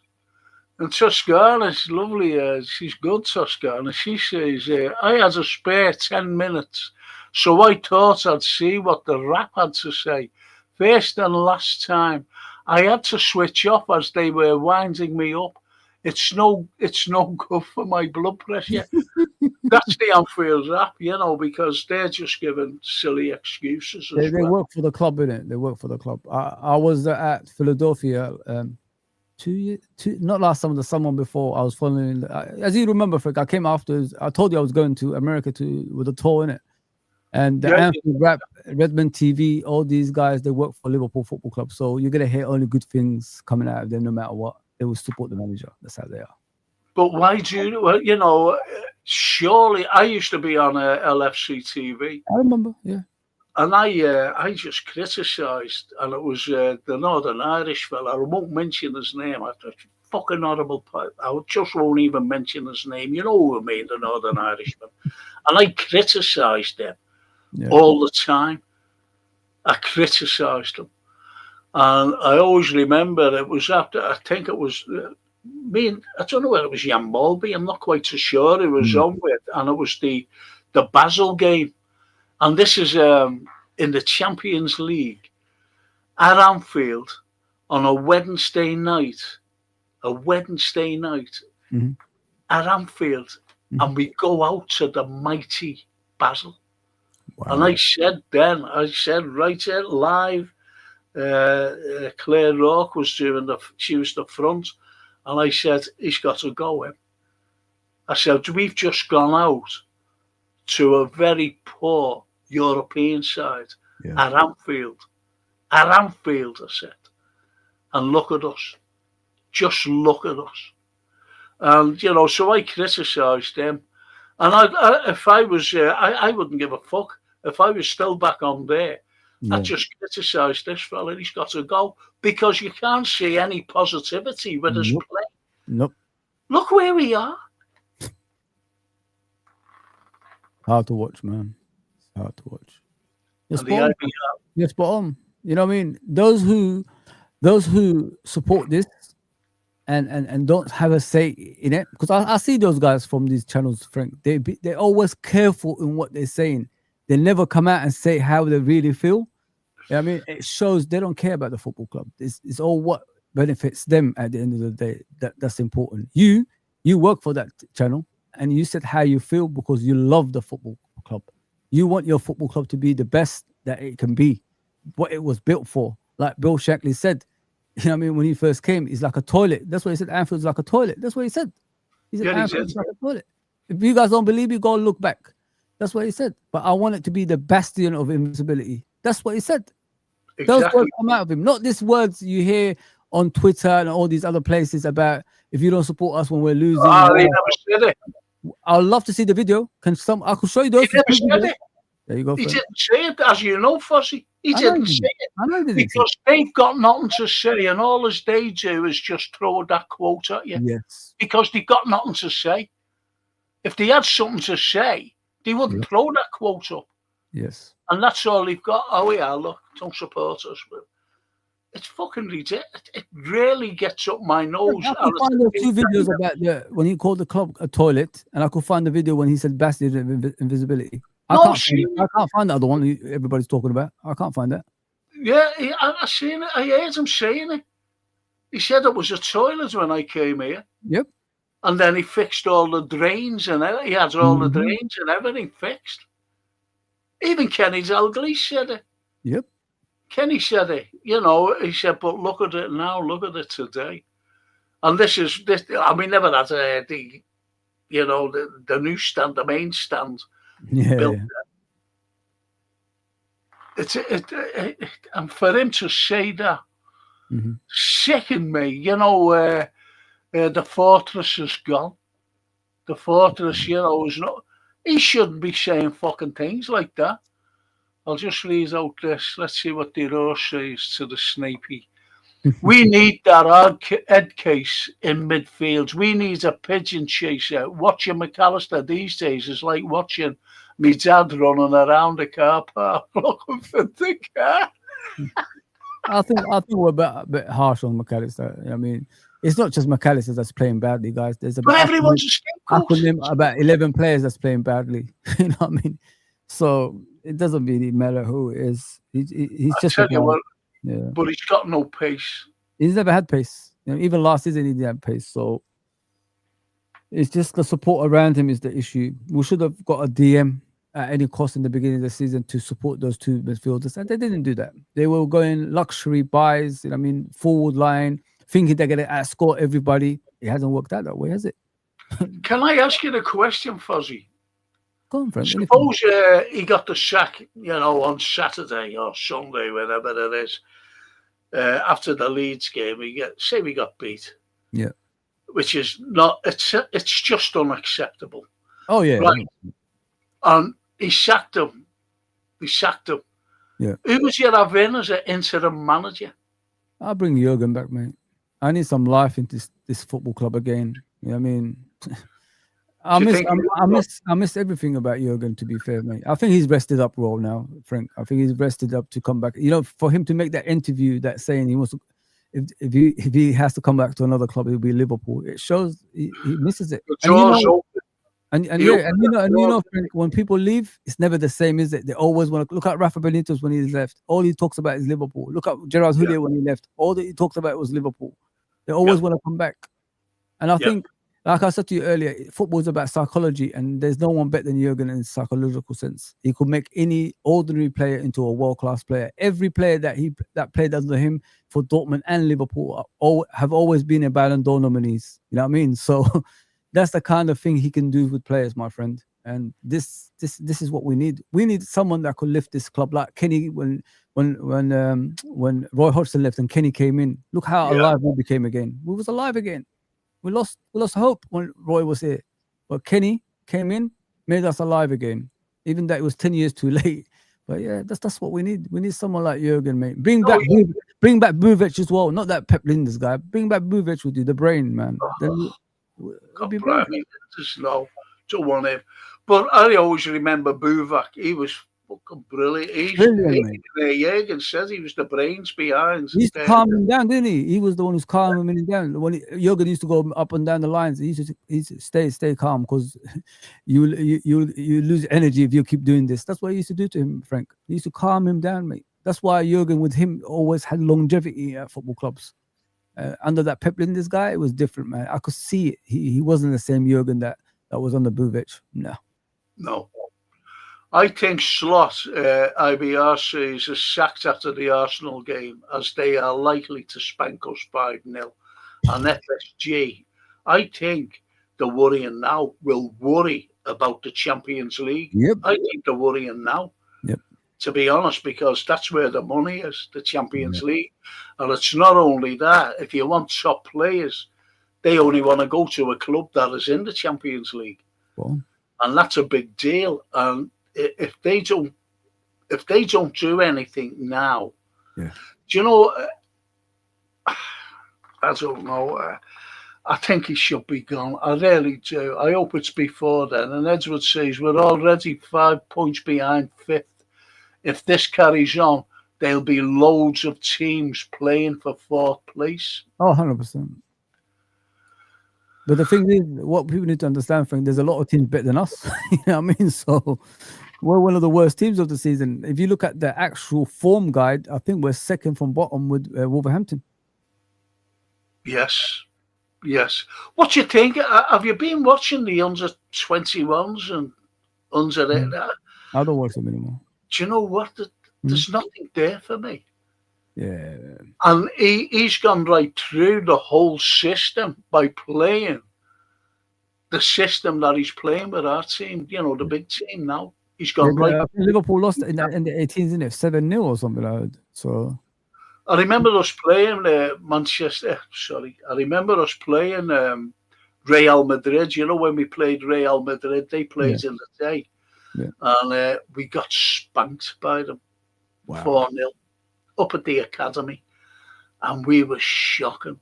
And I thought, is this our future? And this was the under 21s, I thought, is this our future? And yet those Spanish lads, they were brilliant then. Yeah. Really good. And the Anfield Road to Snapey says, lower league managers, and this is what we are. And Steppen says, if we lose this weekend, we go negative on goal difference despite a lineup of attackers. And this is what we're all afraid of. This is what everyone is afraid of. Yeah.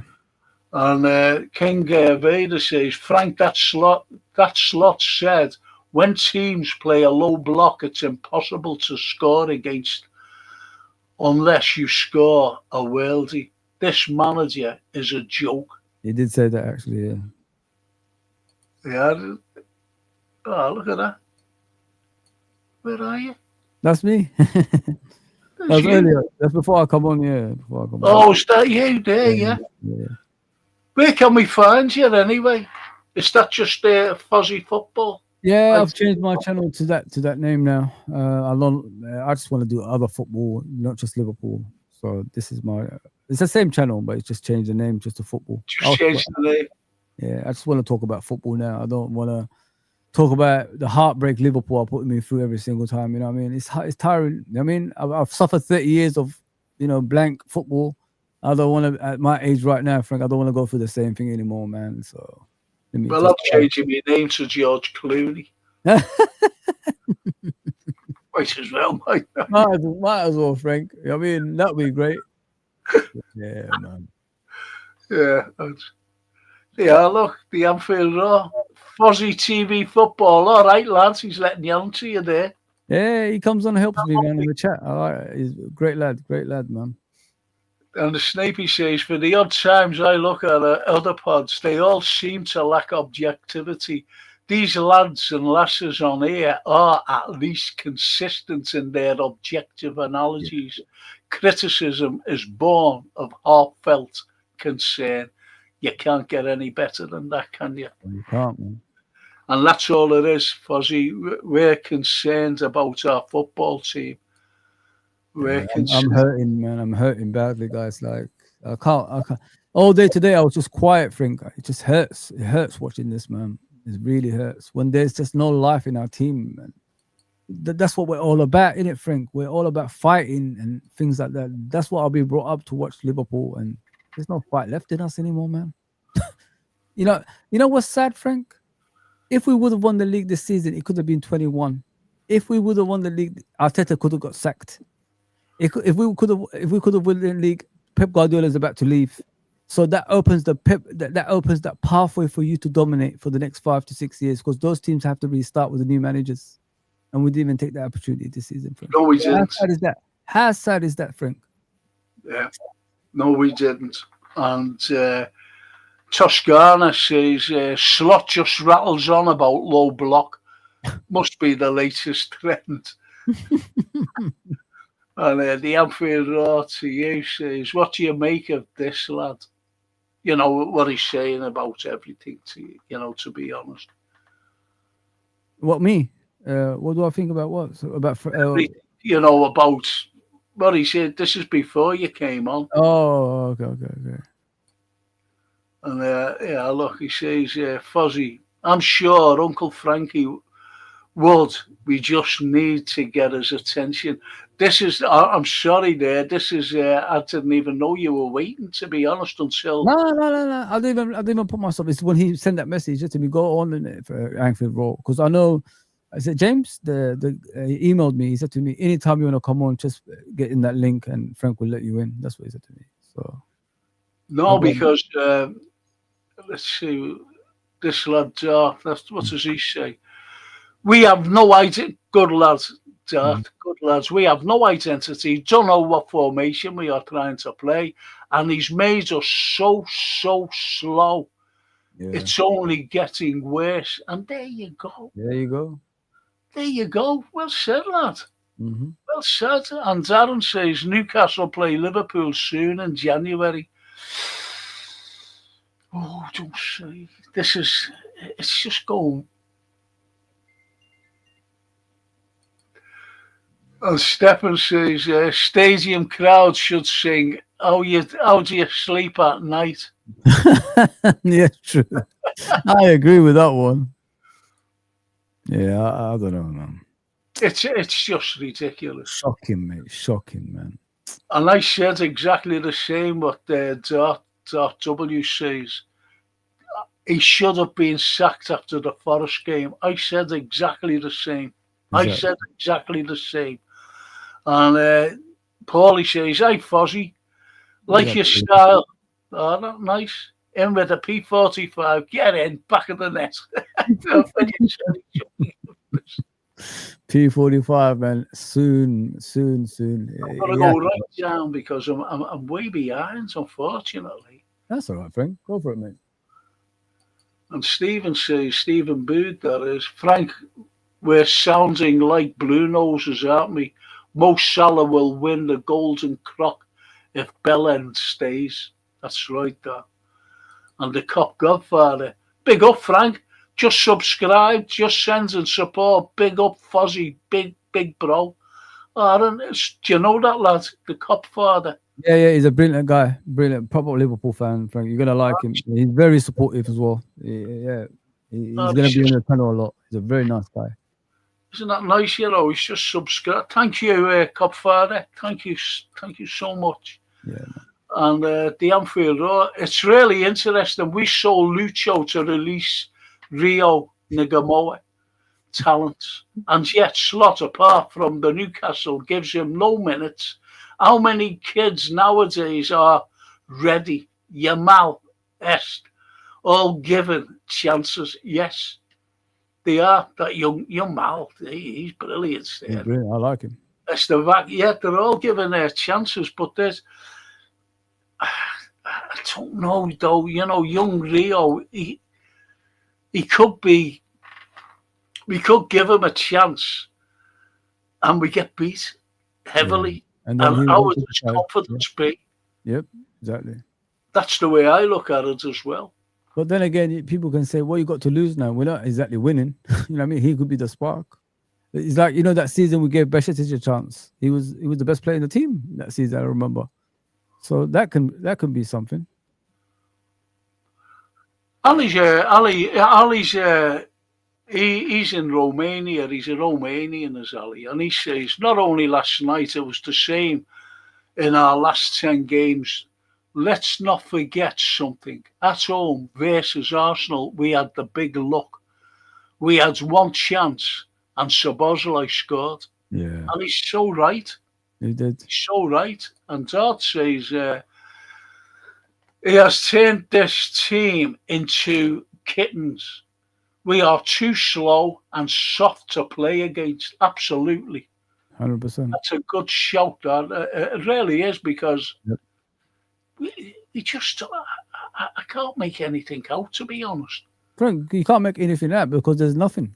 You know what I mean? It's like there's just nothing. It's just straight line of nothing. There's no hard work. There's no. You know what the worst part of it, Frank, is the fans don't even get up for the games anymore. I don't hear nothing. Anfield looks like a funeral place. It's just there's nothing. This is not Anfield that we know. When things are hard, Liverpool fans always get the team up for it, and they're not even trying anymore because there's nothing to shout about. No, there isn't. And people say, I'll tell you this, Fozzie. I was at the the last game I went to. I can't move, you see. The last game I went to was Southampton, and it was in a cup match at Anfield, and I was with my little granddaughter, Sophia, and we were in the main stand, and we was in it. Where they come in and out, the tunnel, we were just above there. Great spec it was. Yeah. So anyway, we're watching the game, and I'm shouting, and she said to me, "Granddad, why are you shouting?" I said, "Well, you've got to shout." I said, "You shout at the referee, you shout at the linesman, you shout at the opposing players." And she said, "But you're the only one who shout." What? This is the main stand. These are the corporate people. It died a long time ago, that stand, man. It died a long time ago. Do you ever remember Jürgen? When, we score or something like that, and he used to go like that to them, where's your support there? Where's your raw? Where's your enthusiasm? And he used to always do that to them. Yep.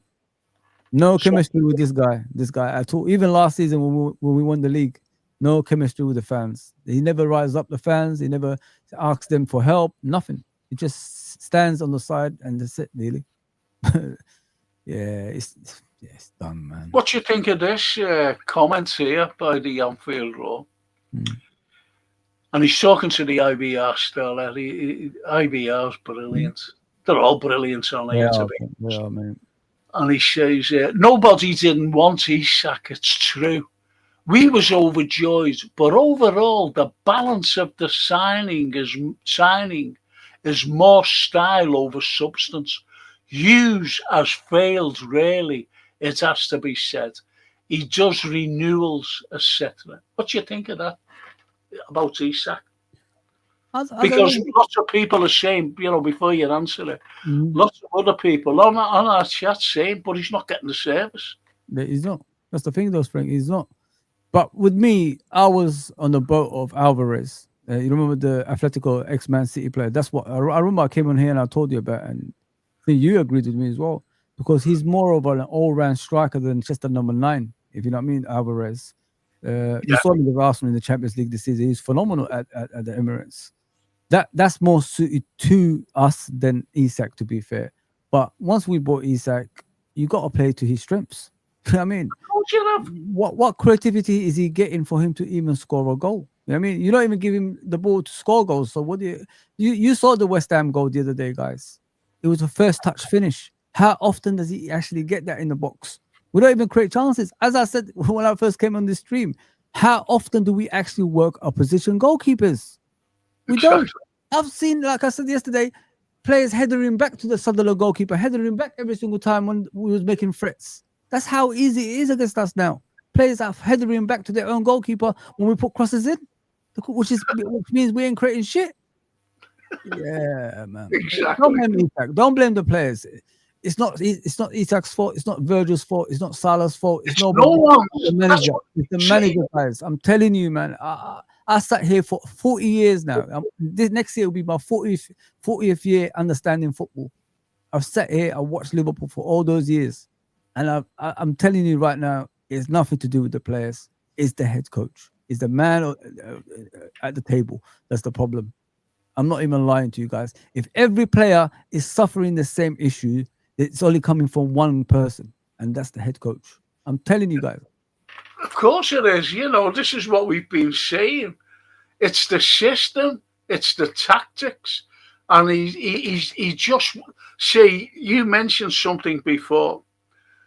And I've said all along that with Klopp, he just wants to get rid of his philosophy and everything, the way he played.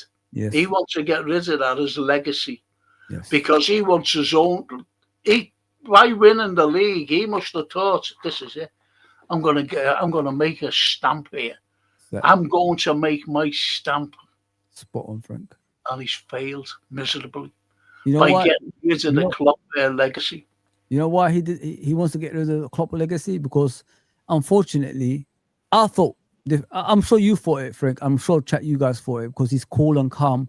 He doesn't listen to the outside world. That's what I thought. But I've been lied to. You know, like every single press conferences after he won the league title, they always say to him, but this is Jurgen's team. You won the league with Jurgen's tactics. He's hearing all this stuff and he tries to change things. You know what I mean? Imagine hearing some managers who are smart, they'll slowly, change because they are new to the job. They are new to the league. For some reason, this guy, whatever the press says to him, he believes it and he does whatever the press says every single time, Frank. You know what I mean? He says, oh, if I say this, people are going to call me negative. If I say this, people are saying I'm against the player. Salah will play. Like, why do you have to answer to these people? You don't need to answer to them. Do what you have to do to win. And he's not doing that. He's listening to the outside world and they corrupted his mind and he's weak. That's why, guys, I'm where I am. I've given up when I realized that. This guy is more of a fool than I first thought. When he's giving our tactics away in press conferences, oh, we're struggling with throw-ins. Oh, we're struggling with long balls. I don't know what we could do against long balls. He's saying things like this in the press conferences, guys. Like, I don't know what more I can tell you. The guy hasn't got a clue. He let the outside world interfere with him and forgetting these reporters that actually talk to him, they support those rival teams. They're going to do it by any means necessary to destroy you. Or you fell for it. And now look at you. You look like an idiot. It's done, man. It's done. It's P45 now. Get him out now. Get out. But I don't think he's that good of a coach, to be honest. I really don't. He's a head of a DC coach. He's a Dutch coach. He's a Dutch coach. And we're at such a high, different level to what they are. You've only got, as I mentioned before, Heitinger, some fans were saying, bring Heitinger back. He must have been the brains. Heitinger went to Ajax and they were the bottom of the league. He brought them to the bottom of the league, just like what this fella's doing at Liverpool. It's as simple as that. It doesn't work. That's how bad Heitinger is. And some fans, not our people on here, but, other fans are saying, bring him back. How can you bring a failed manager back? And don't forget, he picked up the phone to that Van Bronckhorst. Yeah. I said, you want a job? He's useless.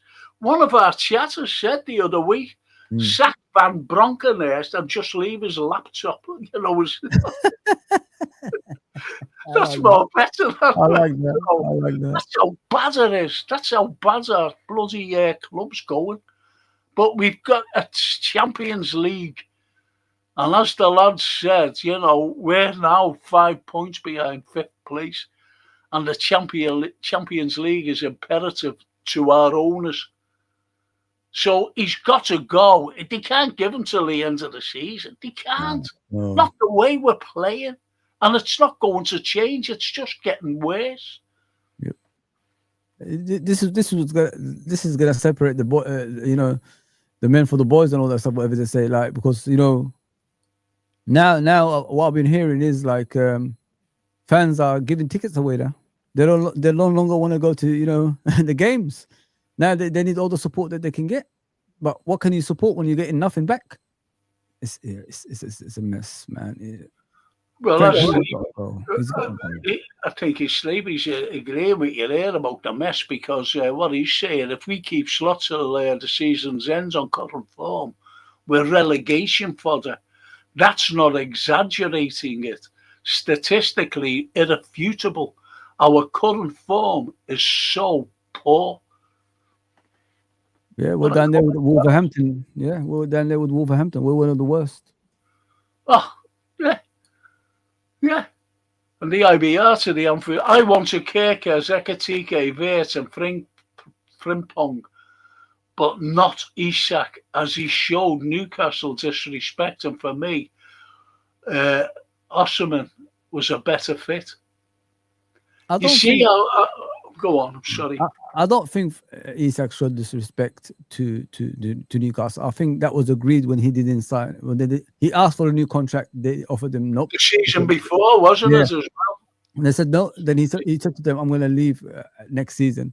And I remember in the League Cup final, him and Virgil having words. Virgil was shocked. He looked back. What did he say? Like, kind of thing. Like, I think he told him, "I'm coming," or something like that in the League Cup final when Newcastle beat us. Because I think that deal was in place a while ago. I have this feeling, guys, in regards to Isak. He was always on his way to Liverpool once that contract was rejected with Newcastle. So when Newcastle rejected to give him a contract. So he never disrespected Newcastle. They just played hardball, pretending to their fans, we're doing our bit, to make a living hell for him and all that stuff. That's what it was. He asked for a contract, a new one at Newcastle. They refused. Then he said, "I'm going to go at the end of the season." Simple as that. So it's not Isak's fault. It's mainly Newcastle's fault, to be fair. So can't really blame him for that. But exactly, good shout that, mate. Honestly, Fozzie. And the Anfield Road talking to IBR, he says people moans about Klopp and lack of signings, but being choosy under Klopp mostly paid off. For me, Hughes has just spunked all our funds without any idea if they will work or fit in. Mm-hmm. To be honest, I've got to come in there and say that Slot has no say who comes in. It's Hughes and Edwards. They're the men who bring in the players. Yeah, they are the men who bring in the players. Not only that, but Anfield, you should know this, mate. But you should know. Yeah. Anyway, that Klopp always wanted players. Always wanted them, but FSG for some reason wouldn't give him the funds. No, I don't do that, Frank. If you let me, please, brother, sir. If you look at the recent interview of Klopp, I don't know if you watched it, Frank, with that Manchester United fan recently, when he was talking about coming back to Liverpool and all that stuff. Yeah. He said, if you listened carefully, guys, in that interview, he did say, "I didn't know we could buy players. They spent over $500 million. I didn't know we could buy players, but I understood because they were building stands." That's what he said. So he was taking, the defects of not signing players because of building stands at Liverpool Football Club. That's what they told him. That's why he didn't sign players. Because by the time he's left, we built both stands in with the Anfield Road and the main stand. So that's what affected his transfers. So if he stayed longer, he probably could have got the players that he wanted eventually. But he left, he left at that time. It is what it is. He couldn't. It is what it is. But the unfortunate thing is, I've said all along, and I do know by a great source that he was starved of players he wanted to bring in because, they wanted him gone. He had the power over the fans. And they didn't like that. And that's why Edwards left, and all of a sudden Edwards was back again. The other fella, Ward, Julian Ward, and I despised that. Yeah. I despised that. I'm just going to read these two comments here. And the IBR I can see Gahey struggling under slot as at Palace. He has a brilliant right back in Muniz and two holding midfielders protecting the defence. So we desperately need a number 6 in January. IBR, you know that I've been saying we wanted a number 6 for the last 3 years and we haven't had one. And King Varda says, mate, I've had enough of this football. He should be well gone by now. Hate watching us play like zombies. That's more or less you said, Fozzie. Yeah. It's hard to watch. This is not football what we're watching. we don't do nothing. That's the worst part of it, guys. You sit through 90 minutes every single game. I could only feel for the fans that actually go to the stadium because they pay their hard-earned money. They're sitting through that cold, the rain, and all that stuff in the winter and watching shit like this. Sorry about the language, but rubbish like this. Do you know when we played Crystal Palace in the Carabao Cup? Yeah. Right, we played them and it was raining. He plays all the little kids. Remember? Yeah. Just, a month or so ago. Now, there was a lad who saved up for years in North America, a red in North America, and he actually flew over for that game. Wow. And look at it. What a waste of fucking money. And that's the way I look at that. You go to a game like that and then you see youth players only. You know what I mean? Wow. It was so... it was... The Anfield Road. And he's talking to the Snape. And he says, spot on. He must be removed. It's not our club. We are watching. He has tried to throw Salah under the bus and it's backfired. He is the issue. No one else. He shows the squad no love. He shows us no love either because remember he has a go at us a month or so ago. He fucking he has a go at us. To say everyone he has a go at, bar himself. Yep. And the Copfather says, zero chemistry, bro. He doesn't connect to... That's it. That's what I've just said as well. Thank you for that. That's brilliant, that. The Anfield Ross is so right, Fozzie. The man is very distant. To him, he treats the fans like Chiesa. He isn't into... Here's my theory on this, to be honest. The matches that we played. Now, that if he gets sacked, he'll get a massive payday. Millions he's going to get. I heard that it was 10 million, but it's not. It's actually 20 million. Ooh. 20 million. Now, the thing is, I think doesn't give it. This is why he doesn't give a toss about Liverpool, the fans, or the club, or anyone, and he's just wanting the sack. Because if he resigns, he won't get nothing. Absolutely nothing.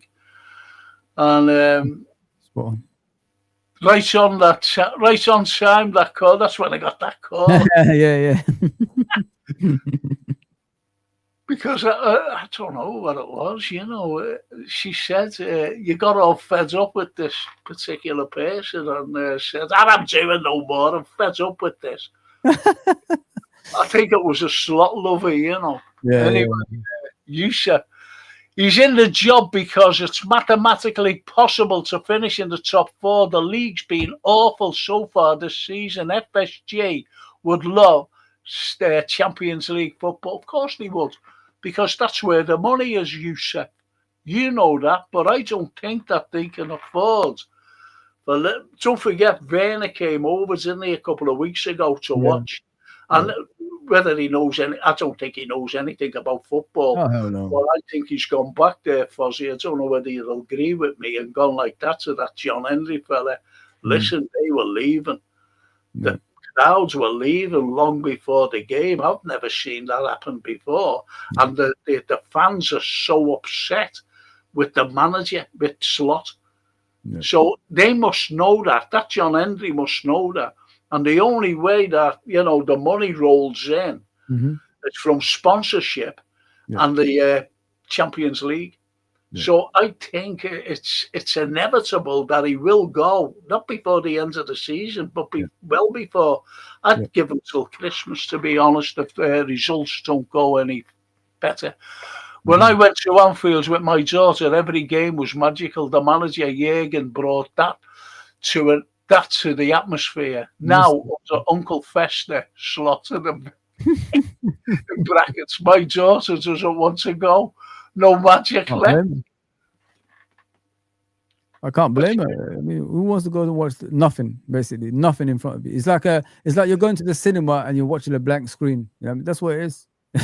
There's nothing, guys. There's nothing to watch. Don't waste your money, man. I'll do it for the love of the club. That's only it. Other than that, don't expect too much when you go down there nowadays. It's like a library, man. They've done it, man. This guy's done it to us. We're a mess. Of course, on the Anfield Road today, King Vader says, I've put us off long enough, but I'm considering going away. Yeah, lad, you're going. You're going. The Anfield Road today, or do you moan? Do you mean Brighton, mate? So they've been talking to each other. The Reds Indian. Hey, Reds Indian. Sultan, Slotton post-match was saying Sunderland is a difficult team to play against. It's Sunderland, for fuck's sake. For him, everybody's difficult, not just Sunderland. I mean, even Nottingham Forest. I mean, it doesn't matter. Wolverhampton is difficult for him too. Yeah, but I think what the Reds Indian's saying is, we're at Anfield. I know. And he's coming out. He's making an excuse. They're a difficult side to play against. I heard actually fans even say that. You know what I mean? Even our own fans says, give credit to Sunderland. I said, if we're going down that route, giving teams like Sunderland and Nottingham Forest credit for their performances, then we are in trouble. We are in a bad place, Frank. Of course we are.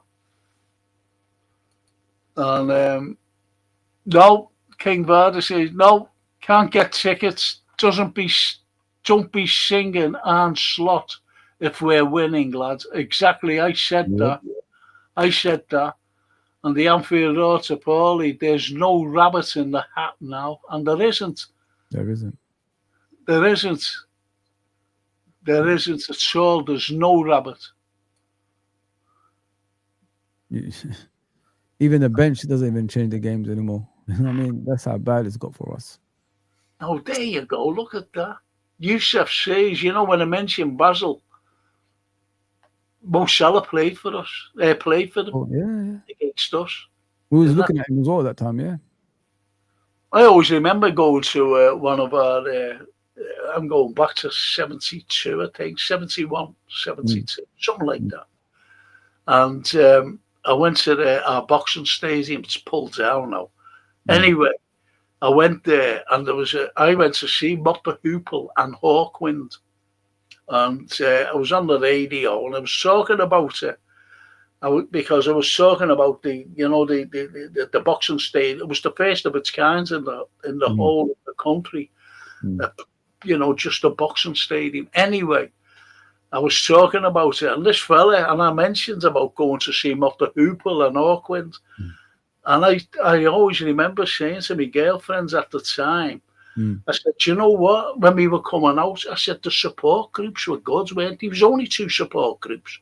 I said, weren't they brilliant, the support groups were there, the other 2? She said, yeah, they were great. And do you know who was one of the support groups? And they were unknown then, was Queen. Wow. Yeah. So I seen Queen, because the fella said, he sent an email, he said, Frank, he said, Queen was well. I said, I've got the programme here. Wow. And the Anfield Road to the Kent. I like Leeds matches. It's like the 70s classic, isn't it? Something about it, mate. If anyone around me sings for that manager, I will be sending me pie over to them. To be lobbing us over. Yeah, absolutely. Don't know why they sang his name against West Ham. I still don't know. Wow. But they were singing the Arne Slot song against West Ham. West Ham, I think, is the poorest side we've played against. They were so poor. They didn't even take a shot on target the whole game. 0 shots. Exactly. And they were shocking.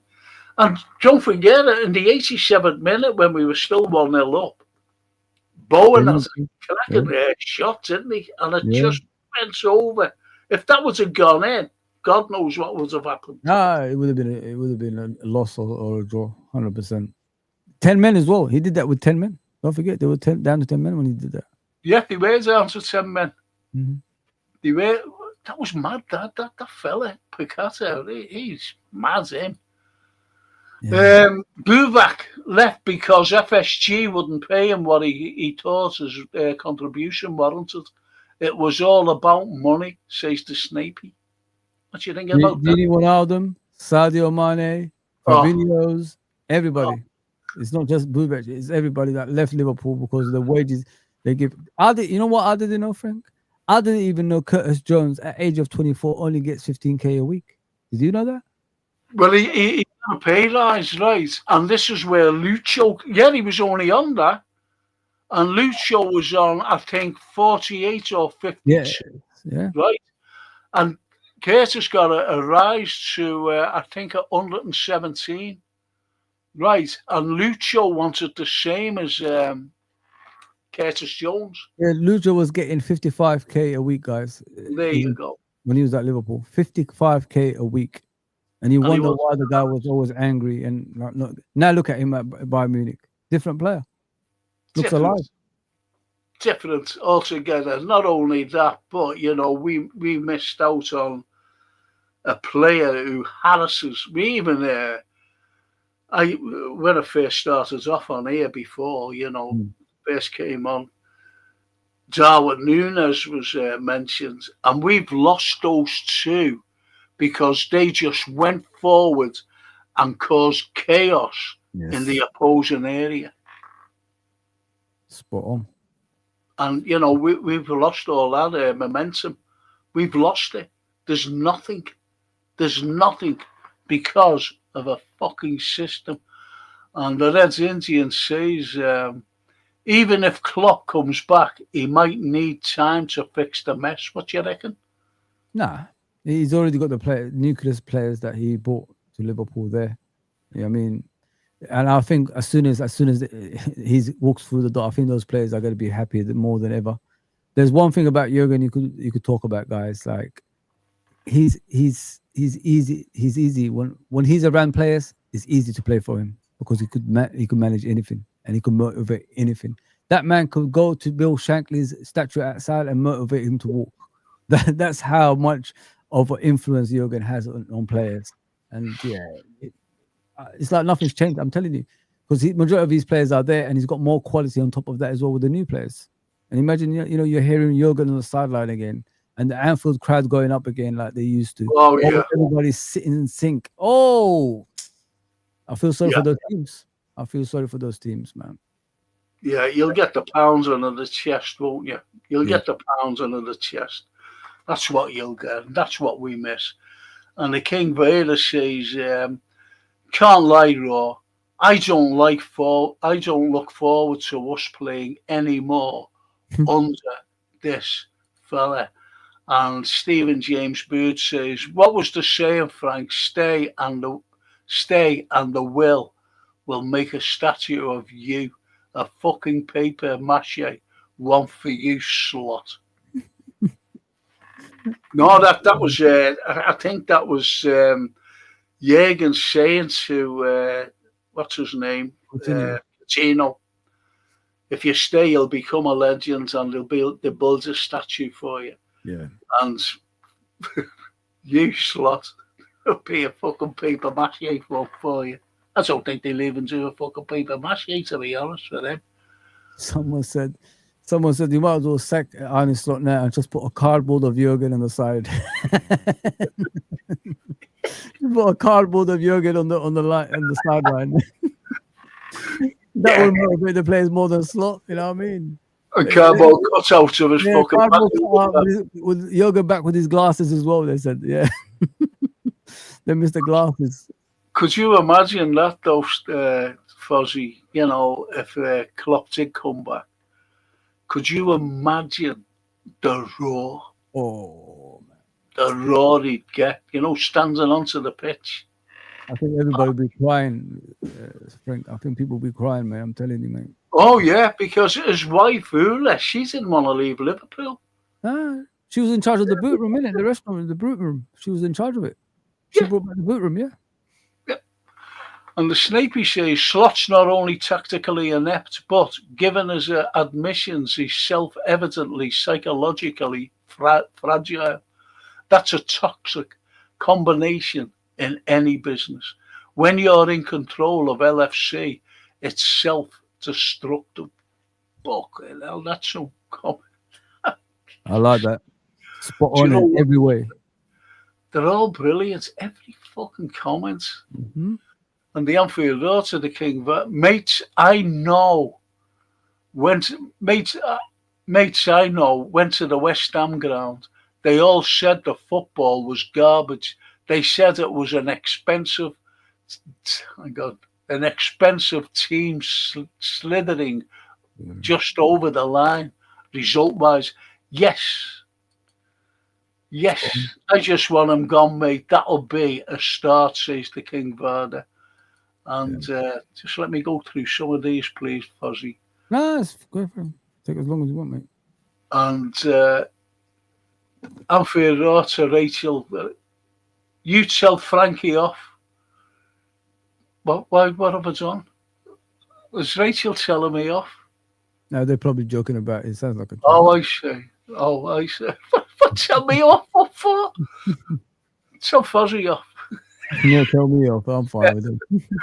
My old mate, Steve Mulholland. I remember Klopp said Arsenal play like an orchestra, but he preferred heavy metal football. Slot is playing slower than an orchestra. That's great, that. Yeah, man.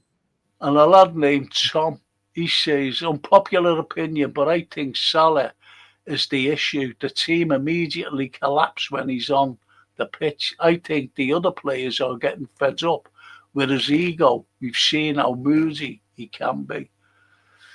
See how diverse it is, unfortunately. Yeah.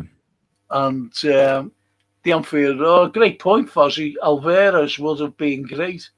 His running and work rate fits our team, but let's be honest, Slot has what he wants, but he can't make up a cup of tea. He can't make a cup of tea, let alone a working side. Yeah. And that's how I'll be finishing in a moment, lads. I'll be finishing. I'm absolutely freezing here, by the way. The Anfield Road to... it's beginning to look like Crystal Palace when they hired Frank de Boer.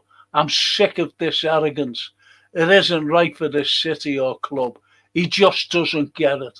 The Slot changes like the wheat. Yes? Yeah. Like the weather, he means. Yeah. He just changed like the weather. I would have a caretaker manager till the summer, says the IBR, if it means waiting for Luis Enrique or Inzaghi, as this season is. Would you agree that the season, it's not a write-off as such, but I can't see us winning anything. And the way we're playing, there's no chance of Champions League football for next season. There ain't. Yeah, it's just the way it looks at the moment, guys. You know what I mean? It doesn't look like we're going to come back anytime soon. To me, as soon as he leaves, the club will come alive again. That's what we're all waiting for. He just has to go. Just a bit of a Roy Hodgson now, isn't it? Like, we're just waiting for the time. And as Paulie says, beautiful rant by Fozzie about Slot and the press. I'm enjoying myself here. Appreciate that, man. Well, as I said last night, it's all because, it's to air you or vent. Yeah. I don't know whether it's anger or frustration or both. I just don't know. But I know I'm feeling. When I woke up this morning, I felt angry. I felt frustrated. And yet, when I seen some people, not on here, saying one particular fella said on a pod, and he only had it on for 5 minutes, and he said they deserved the draw, and he meant Sunderland. I couldn't fucking believe it. That was it. I just turned it off then. I said, oh, fuck off. They deserved the draw. Nothing about us, like. Anyway, Ali says, because he is not good coach, Frank, he is a middle-level coach, yes? He doesn't say nothing because he doesn't know what to say. He is good at Newcastle, probably, or West Ham, but not for us. Nope. And the Anfield Road. As Kenny said, you need staff coaches to communicate to players what you want. That's inside your head. I don't think the staff are changing a thing. Slot loves PSG, but he has us playing like crap. Yep. I think that's. Let's see if there's anything else, and then I'll finish. No problem. And even the Snape says, bang on. Bang on Field Road. And that was and the Snape said, Frank, you said you might stop doing these pods apart from watch-alongs. As dire as we currently are, I hope the chat would agree you should carry on doing them. We vent our spleens and it's cathartic. I said, I got fed up with it. Not fed up with our chatters here, to be honest. No. Honest to God, what it was, I was just getting so frustrated. Yeah. And I was taking too notice of other podcasts. And I'm going, well, what's the fucking point of having a podcast while there's other pods out there? Yeah. So, that's why I said, but anyway, I didn't, and there I am still. Yeah. And the freedom of journey says, Salah and Isak have low work rate and zero chemistry so far. Mm-hmm. And IBR couldn't agree more. Gapco stealing a living. I don't know, and I'm going to finish on this, boys and girls. Got to go, people. See you on the next one. Take care, everyone, says Barry Aldridge. Thank you, Barry. Big up, Barry. And the IBR, another banger. Captain Franco and Fozzie needs to come on more often. There you go. I'm there. If you're doing these chat shows again, I'm there. Don't worry about me, mate. I'll be there now. See, the thing is, Fozzie, I can't fucking send out links. No. It's Jason. So Jason. Yeah, that's it, Jason. Jason, he sent me. Don't worry. If you want me on, Frank, I could come on anytime. No, anytime, anytime.